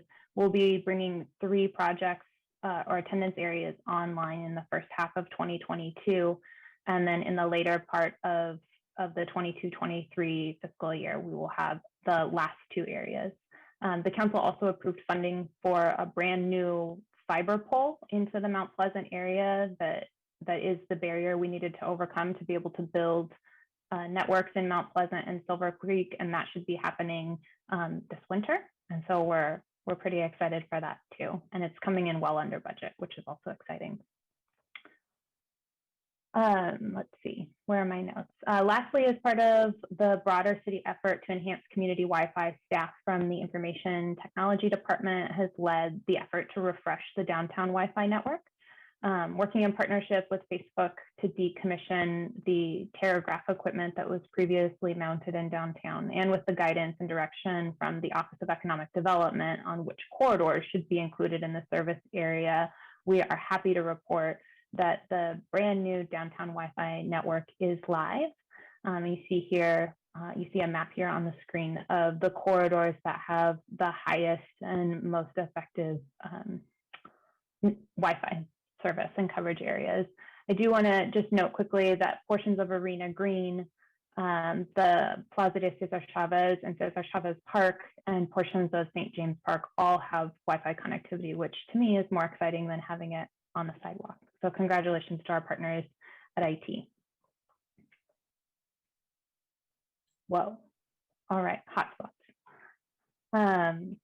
So I think pictures are worth 1,000 words, and I'll just let you be happy with these thrilled faces on the screen.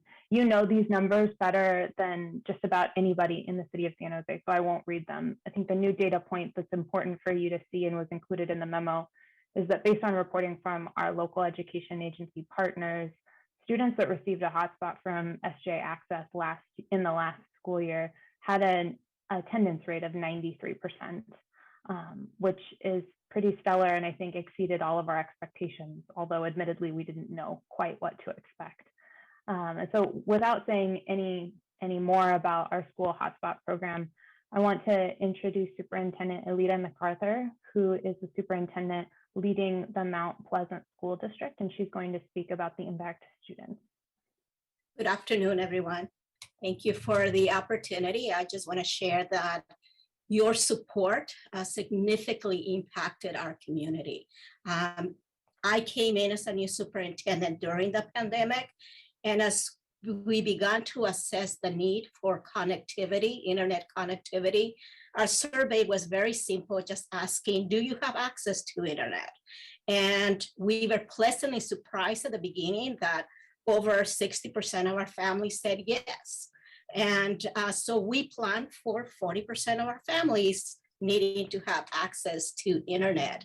As we got going with virtual learning, we began to find out that when we said connectivity or internet access for a lot of our families was a phone. And so that was not enough for adequate connectivity to connect with distance learning. So I cannot say enough how having 700 hotspots from the city provided access to virtual learning for our families and our students. But beyond that, what we learned and what we will continue to implement this year, that increased parent engagement. We saw increased parent participation on our parent trainings, on our committee advisories, our board meetings, you name it. So the parent engagement really increased. When we surveyed our parents about access to distance learning, we had positive ratings from our families. And when we asked what they wanted us to continue, it was exactly that. Literacy, tech literacy classes for them, for parents. They wanted to know if we were ever again in the same situation, that they were going to be able and be ready to help their students without going through 3 struggling months at the beginning of the year, trying us to get the devices out, providing the training, you name it. Another thing that we learned from them is that they wanna, because we all experience this, they wanted to know how to better function in a society where a lot of things are done online, banking, accessing health services, community services, you name it. So that is our goal this year, is to continue our parent training and workshops to build family parent literacy with technology.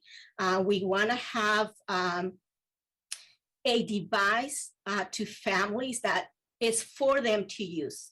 We have a device for our students that they're using, and I am proud to say that we are 1-to-1 and ready to go if we need to go on a virtual learning. But our families having their own device to be able to do family business.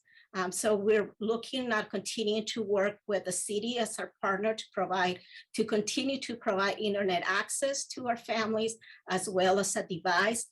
Another positive connection with having internet access, we were able to do vaccination clinics at our site. And by working and networking with local health providers and answering questions to our families directly about concerns, questions that they had, our last clinic, there was 103 people that were vaccinated. 49 of them were first time that received a vaccine. Others were second. So just making those community connections to resources, connecting our families to what's already there in the city and our community is a huge help. So again, I just want to say thank you so much. Thank you for the equity inclusion with technology. Our families benefit.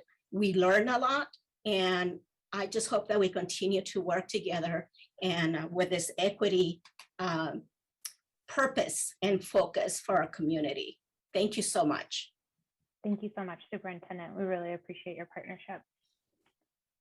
So this year, as the council has already reviewed, we are fully funded for 3,200 hotspots to be distributed to our school partners and are seeking additional funding through the Emergency Connectivity Fund for the remaining allocation that will take us up to about 6,200 lines available for students that are distributed through schools.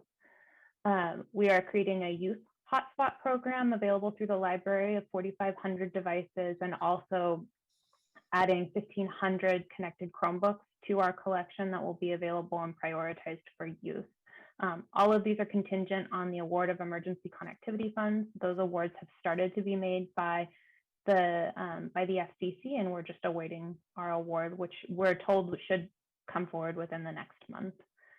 And then we'll move on. Like I mentioned earlier, we have 1,200 devices that were received into the library. We are allocating those to branches based on where those branches are serving our community and where the neighboring community to that branch falls within the Digital Equity Priority Index. So your residents should see those devices hitting the streets relatively soon. We're also reopening the CBO referral process so that residents throughout San Jose who are working with a CBO partner on digital literacy, equity, or any other self-sustaining service area can get access to a hotspot through that partner. We couldn't do it alone. These are the partners that we work with every day. The slide makes me very happy to remember that we're not alone and that the lift is being carried by all of us together collectively. Lastly, we are going to talk just briefly about our affordability and adoption programming. The notes on the slide are the systemic work that the city continues to do, the city and departments continue to do to uplift and improve in these areas. But without further ado, I'd like to turn it over to Sunny McPeak, who is our fearless leader of the California Emerging Technology Fund, who's going to talk to us about our work with the Digital Inclusion Grants. Thank you, Anne, and what a pleasure it is to join you and Jill and Zulma in making this presentation. So Council Member Chair Mahan and Committee, the California Emerging Technology Fund was engaged by the Council to assist with your Digital Inclusion Fund community grants. And I must say, it's always a pleasure to sit through a San Jose City Council meeting or committee meeting, because I love the way you drill down on outcomes as opposed to just outputs, Mayor.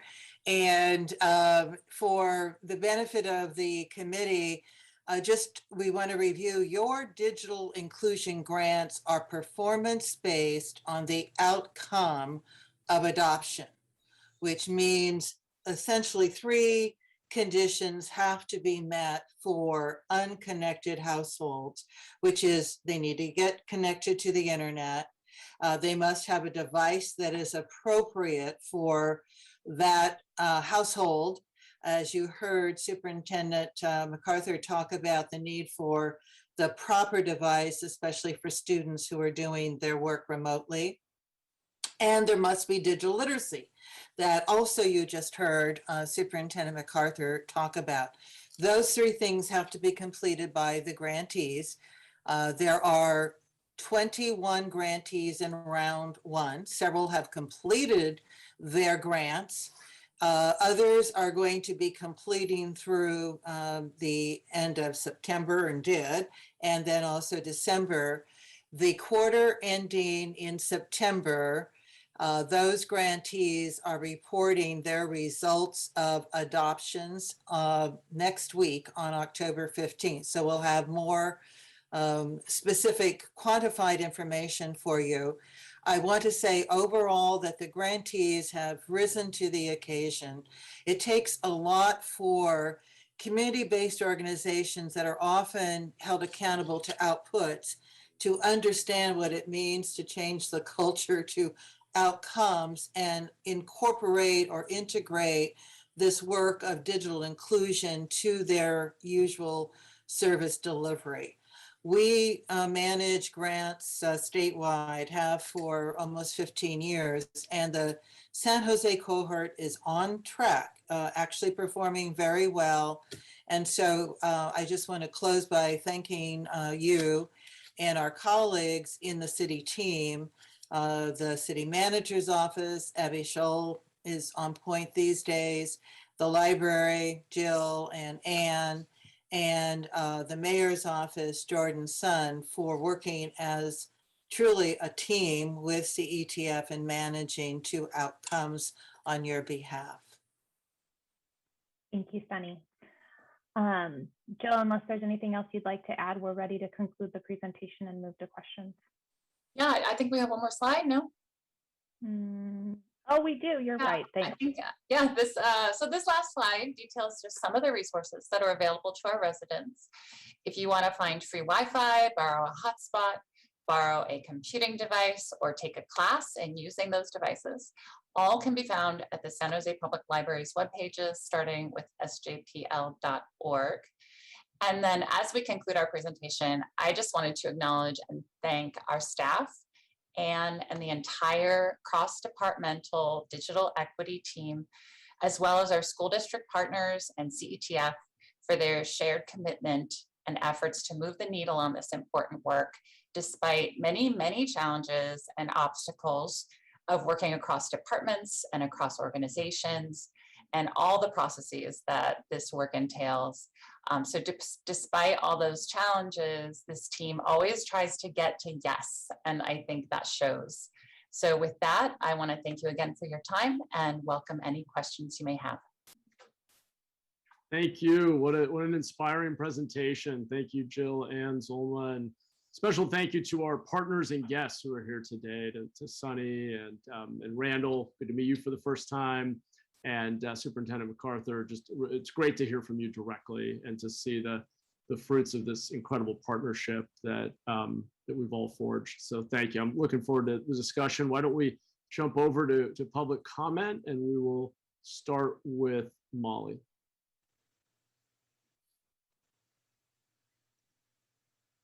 Good afternoon, Molly McLeod. I love the library, and the digital equity part is just so very important. It's been a privilege to be one of the folks on an equity task force right now with the library, and to be able to identify gaps and ways to go better. Nothing says outcomes better than all the students and families that have Wi-Fi's, hotspots, and on the literacy classes too, want to put in a plug for accessibility. There are wonderful free accessibility trainings. And I think that that's where it would be wonderful to have the mayor's office on technology and innovation to match up all of that innovative, fabulous spirit of collaborations that gets these types of partnerships going with a broader view that has, for example, Cities for All talks about smart cities and making them more accessible for people with disabilities. And there is an opportunity to collaborate with Dr. Victor Pineda, who headed the UC Berkeley focus and now has World Enabled. He was involved in the language being developed that was developed for the United Nations standards for accessibility, and is currently working with Long Beach. That's the California city that had joined the Government Alliance on Race and Equity before San Jose, and had some examples there. The Netherlands, Abu Dhabi. I sure would like to have City of San Jose join, because the practical examples of access and equity that come here could be enhanced even further if we are able to join in these types of efforts. I've let Jordan and Clay know about that, and hope that it will be considered seriously. Thanks. Thank you. And we're on to Blair.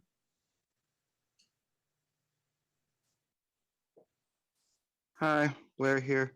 Sorry for my weird energy, but the last item was a public item about public issues, and I was trying to develop ways to talk about, the public relationship with government and the whole community process we're going through.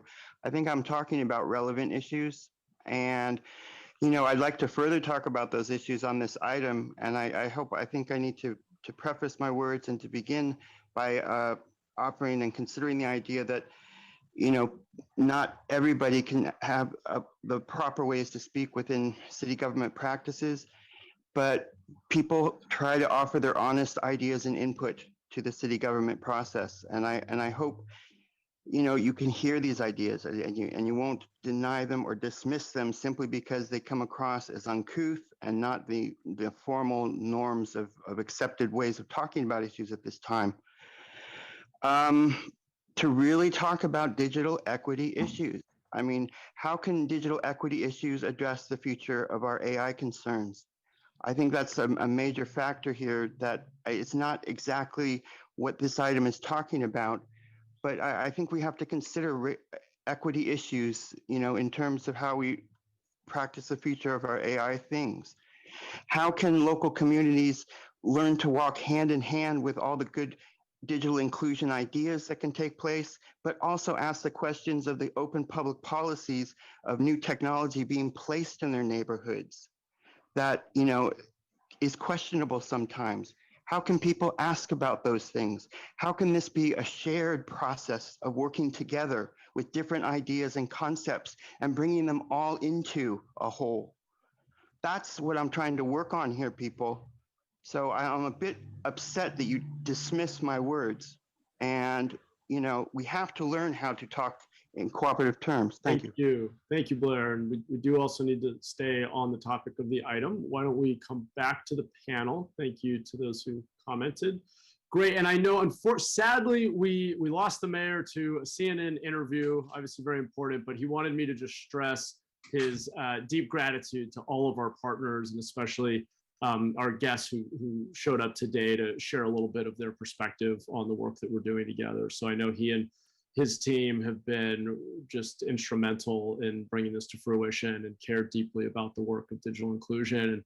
And he just wanted me to make sure I express that on his behalf. So with that, thank you all again. Great presentation, great progress, and we're going to go to Councilmember Foley. Great, thank you. Wonderful presentation and wonderful topic. I remember when we activated digital inclusion in such an aggressive way, when we realized how quickly schools were getting shut down and they didn't, and students did not have the technology they needed, and how quickly everybody responded to that. East Side High School District, our partnerships, and the funding that was received. Jill and your team, Sunny, everyone, and the work that you've done is truly incredible and helped our students through, and families through, a really, really difficult time. And now they're back in person, which is great. That's wonderful. It's not without its complications, I understand that, but it also doesn't mean that the technology, both the access and the devices, are not important. They're equally important. In fact, what what we learned is how important it was. And while school districts were trying to transfer to technology pre-COVID, COVID forced the issue, and now there are devices in every student's hands. I know San Jose Unified has been really good at getting a device in everybody's hands. And of course, the federal funds and the state funds have helped with that as well. But our hotspots has helped tremendously, and the devices has helped tremendously get and keep those devices in the hands of our kids, because, and not just that, but as we heard from the principal, I forgot. Superintendent, sorry, I gave you a demotion, I didn't mean to. How important it is to have access, not just for education purposes, but for job searching and EDD and applications and many other things that need to be done. So real kudos to your team for filling a need that was so critical that we knew we had. We just didn't know how much we needed it across the city, and all of our kids benefited, all of our schools benefited.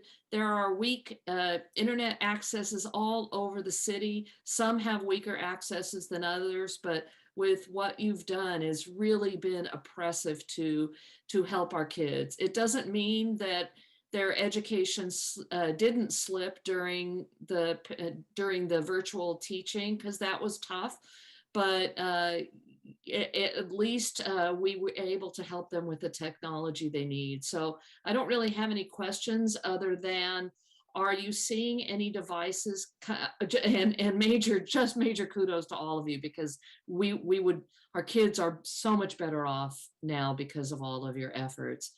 Are we seeing devices come back that are no longer needed because the school districts have the funds available?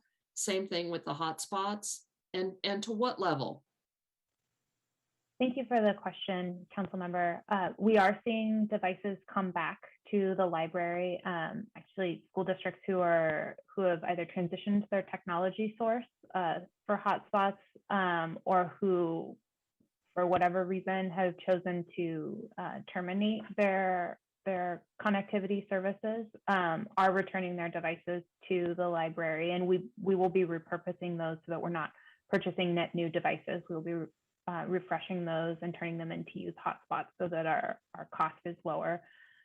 We're seeing, I couldn't give you a number right now for what is returned and functional.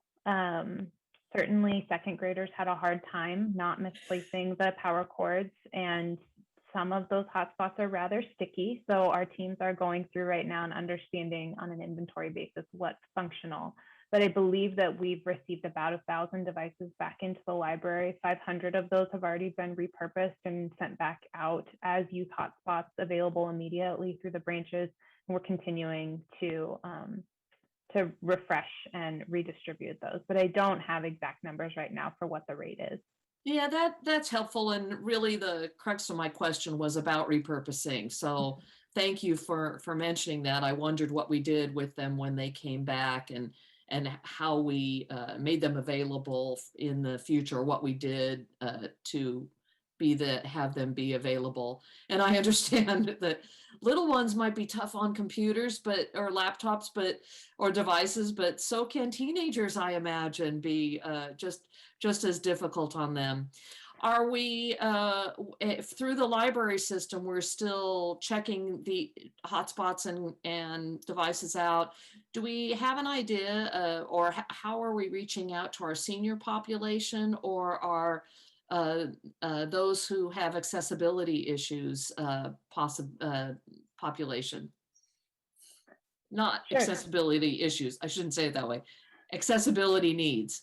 Sure. And Jill, actually, I'll let you start. You've overseen a lot of the work on accessibility for us. Yeah, so during the original outreach last year, we created a special tranche of the work with the community-based organizations that work directly with seniors. and had a real focus on trying to reach out to them to get devices and hotspots into the hands of folks who needed them. And that did include taking out the maker spaceship to check out devices in neighborhoods, at special locations, at senior centers, and also launching some other programs which are not sort of digitally related, but we were launching our first ever library by mail program, which was also part of this effort to get out, especially to homebound seniors. So that work will continue. And as Anne said in the presentation, we are relaunching our CBO referral program for this purpose as we get more devices. We had it a little bit on hold because our checkout rate of our hotspots got to 100%. So we didn't want to be going out there telling people to come get their hotspots at the library or to place them on hold to have them delivered and not have any available. But now that we're going to be increasing that collection significantly, we'll be able to reinitiate that outreach effort. And I'll just add to Mayor's comments earlier that we're all on our team. We've worked really closely with the Parks, Recreation, and Neighborhood Services Department, who has they have the in with the senior population, and they've got a special pilot going with SourceWise. And so there's been direct referrals for those participants and SourceWise's the SourceWise senior population that they're connected to into our hotspots. Right. That's great. Thank you so much for all of your work. I look forward to the next report, and kudos to all that you've done. That's it for me, Chair. Thank you. Thanks, Council Member. All right, Councilmember Cohen. Thank you. I think we've had this conversation now several times. Council Member, are others able to hear? It's garbled for me. Robert. Same. Yeah, sorry, Council Member, if you're able to. Is it better now? Yes. Oh, okay. I hadn't had a chance to test it. That's why I wasn't able to say here during roll call before. Anyway, you're good now. Anyway, good. I know it seems like we've seen a lot of each other with these reports recently, so I'm glad to get another update. And we're probably going to see your report, again, at NSC next week, the same. So I'll only ask a couple questions this week so I can save some for next week. But actually, can you go to slide 12 while I think you already kind of answered the beginning of my second question, which was about when devices come back, how usable they are to be rechecked out. And I assume with devices like this, you have damage and things happening to them. You talked about sticky hotspots. I'm envisioning hotspots being good coasters. But anyway, I guess we can talk about that a little bit. But was that 12? Maybe 11 then is what I meant. So I see most of these targeted allocation of devices are kind of overlapping with the East Side partnership, right? In terms of where you're building out community Wi-Fi and also that sort of that heat map of that you should have on the left. Or is that true?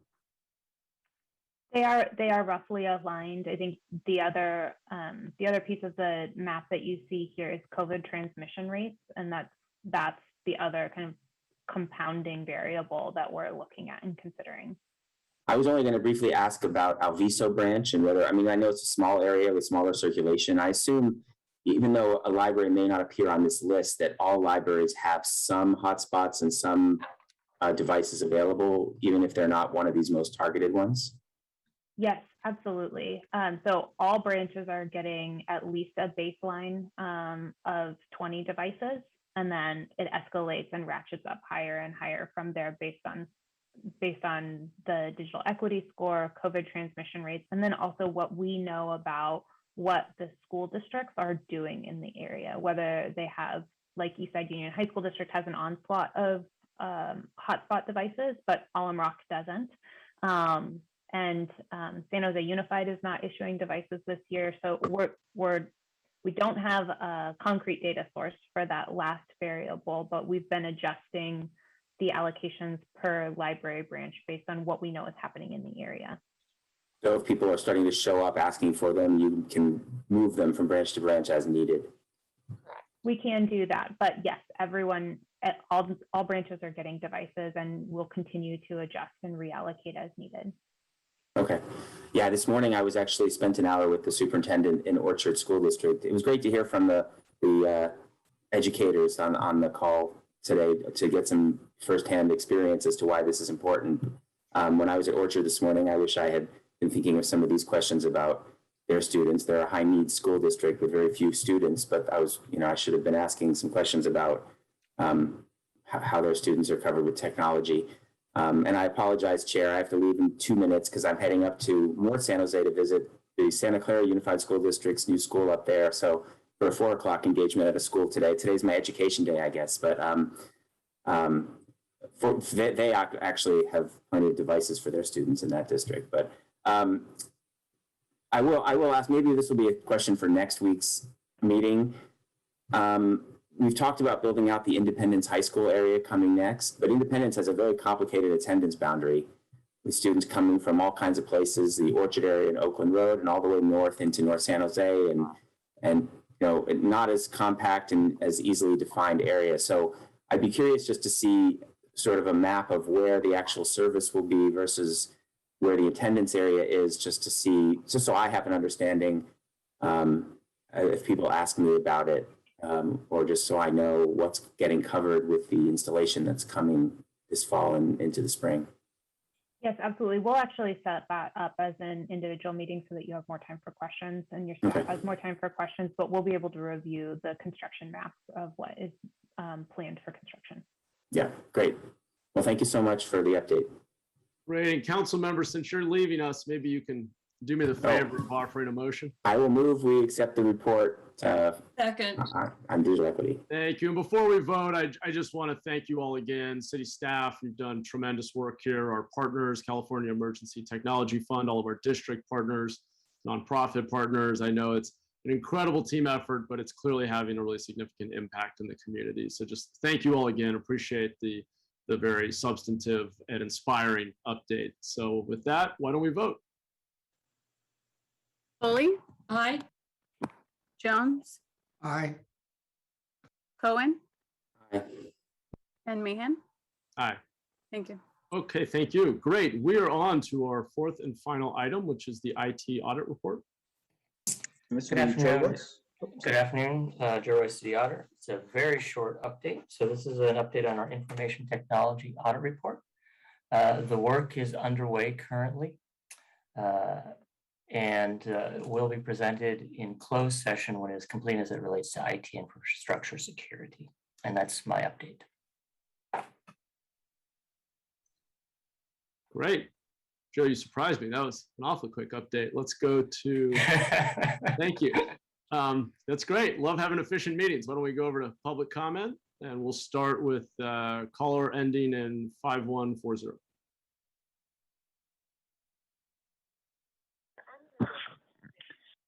Yeah, with your IT infrastructure, I mean, the 311 app is terrible. The telephone system calling City Hall or the police department. The library's good. I can give you a thumbs up on that, except for the librarian.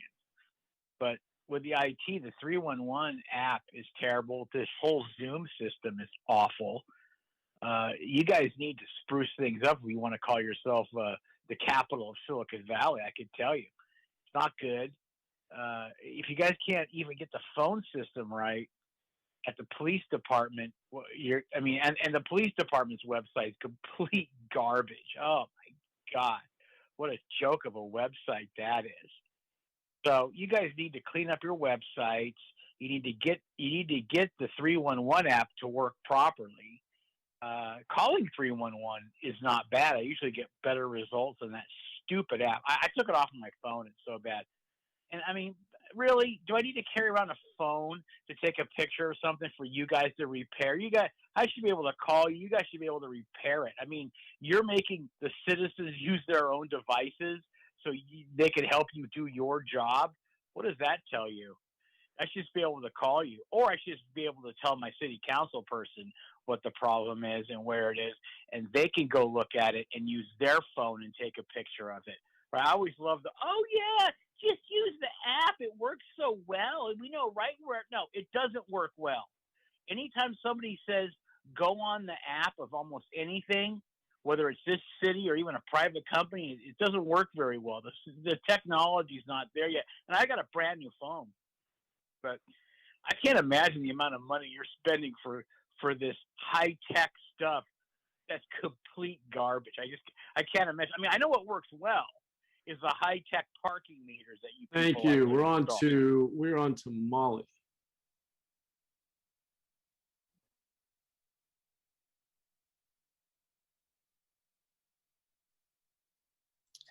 Molly, I still see you as muted. There we go. This is Molly McLeod. Thank you so much for letting me know I was muted, Chair. I would like to know who is the outside consultant. I'd like to be able to look up on Giles and see the consultant scope of work. And for the audit on IT, that would be really helpful. So if you could share that information either now for everybody, or I can follow up with you on an email. The other question I have on technology, I've given feedback on the real estate services access report 21-03, having to do with recommendations about getting a IT for tracking all of the real estate, since the city doesn't have a complete listing. And my recommendation was to ensure that there was space in the database that would include accessibility information. For example, are there stairs? How many are accessible bathrooms? What other barriers are there? There really aren't descriptions that are available to the public, for example, for finding out basic access information. And it would be helpful for both city staff and could be used out for the members of the public to have that available in a database. So I'm wondering how that procurement is going, and didn't hear back from real estate. So I really have no idea on that one. So those are my two questions. Who's the outside consultant? If you can give the Giles reference number, the scope of the audit, and the real estate update. Thank you so much. And I do hope that that accessibility will be a focus of future audits. Thanks. Citywide. Thank you. And we are on to Blair. Hi, really nice words from Molly McLeod today. She's done really good work, and thanks for her words today. My words are in a mess today. I hope that Councilperson Mahan, you can review my public comments today in the future, and just really consider that I did practice the ideas of what could be relevant to the subject matter and agenda items. My words are a bit abstract, but gosh darn it, I try to make a really important point that comes into the Blair, do you have a comment on the audit? Yes, or we're I going do. to end Yes, public I do. comment? Okay, go I ahead. do try to come into what the agenda items are about, and that needs to be respected by you guys more. You're not doing that enough. For this item, I just would like to thank the work of City Auditor at this time, who I think he's doing some interesting work around issues of equity that I'm interested, as a part of a whole community process that we really need to talk about this fall. How can we talk about our better practices of democracy, equity, and just develop good concepts together, heartfelt concepts as a community? It's vitally important, and the city auditor is doing a really good job at this right now. And how can we add our part to it? I feel I should be allowed the words that I'm trying to offer on subject matter at this time, and to further those sort of good questions that people like the auditor are working on at this time about reimagine, about equity. And thanks for your time. Thank you. Okay, back to the committee. And Joe, do you have an answer on the consultant question? Yes, so the consultant that, unless Rob wants to take this on. Sure, I can do it as well, Joe. So we did do a multi-award. The consultant in this case is Spirent, I forget how to say it correctly. There's also a city audit component of this, and because it falls under security of the city and our systems, it's not the details of the report are not releasable. There'll be a summary information that'll be provided later in tandem with Joe. So we're working very closely together. Joe, anything you would add? No, I think that's it. I just didn't know if you want to say anything about the procurement piece of it. But yeah, so we initially put this on the agenda because we didn't know what the content of the report was going to be, and we're scheduling further out. But now, as I said, because of the nature of it, we'll be going to closed session. Yep, got it. Thanks, Joe, Rob, and Councilmember Foley. Just wanted to move to accept the report. Thank you. Second. Great. Okay, let's vote. Foley, Aye. Jones, Aye. Mahan. Aye. Thank you. Great, thank you. Motion carries. And we're on to open forum, which is an opportunity for members of the public to speak on any items that did not appear on today's agenda, but is still within the jurisdiction of this committee. So let's go over to public comment, and we will start with Blair. Hi, Blair here. Sorry for a tough meeting. I have feelings that my voice is not being respected enough. My ideas are not being respected enough. If you review each item today, I specifically talk about agenda items and then connect them to my ideas of thinking of how I'm working on these issues, on the very issues you're talking about. The connections between community, digital inclusion and equity, it has to be talked about in terms of open public policies. And I'm sorry I didn't make that more friendly and clear to the community process we're all trying to build this fall. It's incredibly important to talk about, our heartfelt connections and not just to build things in terms of technology. That's an important concept I don't say enough here this month that I'll need to learn how to do. And to respect, all the people from the last month who came in about the vaccine issue. They may not be the voices we want to hear the most or all the time, but they have a very important point. And their voice needs to be included in the future of our discussions. You cannot just shush that sort of thing away, which is what you're doing to myself today. We have to talk about the science of the vaccine process better this fall. Simple as that. And that's how you're going to be able to build the ideas of trust, how we're going to talk about all the future of technology that's going to be developing out of these new vaccine things.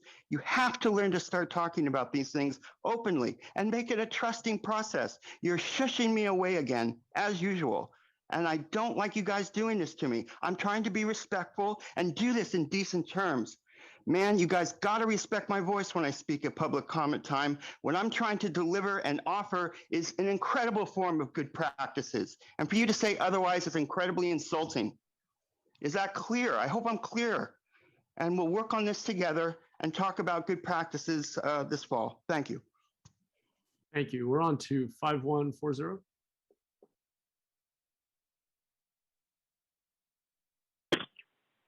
Man, where do I start? This city, the Hillsdale road diet, this is something that everybody listening should look forward to. 2 lanes now instead of 3 on each side. You could thank Pam Foley for that. As for Blair, I feel bad for you, dude. They don't care. They have to do this by law. You think if it wasn't, if this wasn't the law, this thing would be so secret. I can remember when they did secret things like, on a Saturday morning, they wanted to get rid of the manger at Christmas in the Park, and the mayor and city council met illegally. They got caught for it, but they definitely have to do these things because it's the legalities there. If it wasn't, it would all be in secret. They just get to show you they get to do it in front of your face. But the only thing is we get to complain about it and tell the politicians publicly how we feel. And you guys don't get enough of it. There should be 1,000 callers calling into you people with the 10th largest city in the nation. You would think more people would call in and tell you what a lousy job you're doing, but they don't have time. You guys hold these meetings at odd hours and they go till midnight. This whole city council, mayor, you guys should be ashamed of yourselves. I can't say it enough. Look at that downtown. Look at it. I want everyone to look at that downtown and say, wow, that's a city council that really knows how to do a good job running a city. Look at the potholes. Look at the burned out buildings. Look at what this city looks like, the trash everywhere. You would think we'd be the greenest city in the world with all the recycling that we have here and everything else. You don't have it. This city is run horribly. This place is going by the way of Venezuela every single day. Just take a look around. It's pretty clear. They can't even keep the fountain running at the Rose Garden. Thank you. We are on to Molly.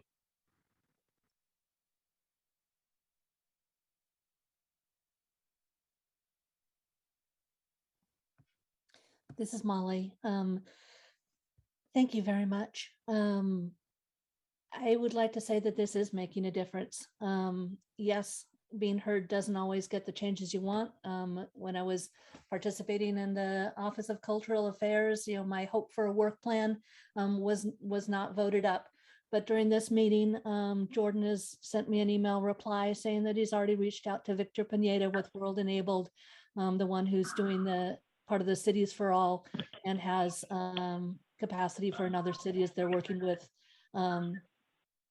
Long Beach and Abu Dhabi and in Amsterdam. So I take encouragement from that. I'm also encouraged because it was my public comments on San Jose 311 and the Americans with Disabilities Act that led to the accessibility work that's been done. And 40% of the way there, that's progress. And then when I had questions about it, German introduced me to Namrata Batra Agrawal, who's the new staff person who's working on the accessibility of San Jose 311. And we had a good conversation, found out that we're both fans of one accessibility person's work and what we have in common. So I am in this with you.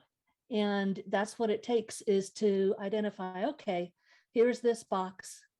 Is this really the box? Is this how we want to box ourselves in or open things up? And I am so incredibly thankful for the work particularly being done on the hotspots. So have a great rest of your day, all. Thanks. Thank you, Molly.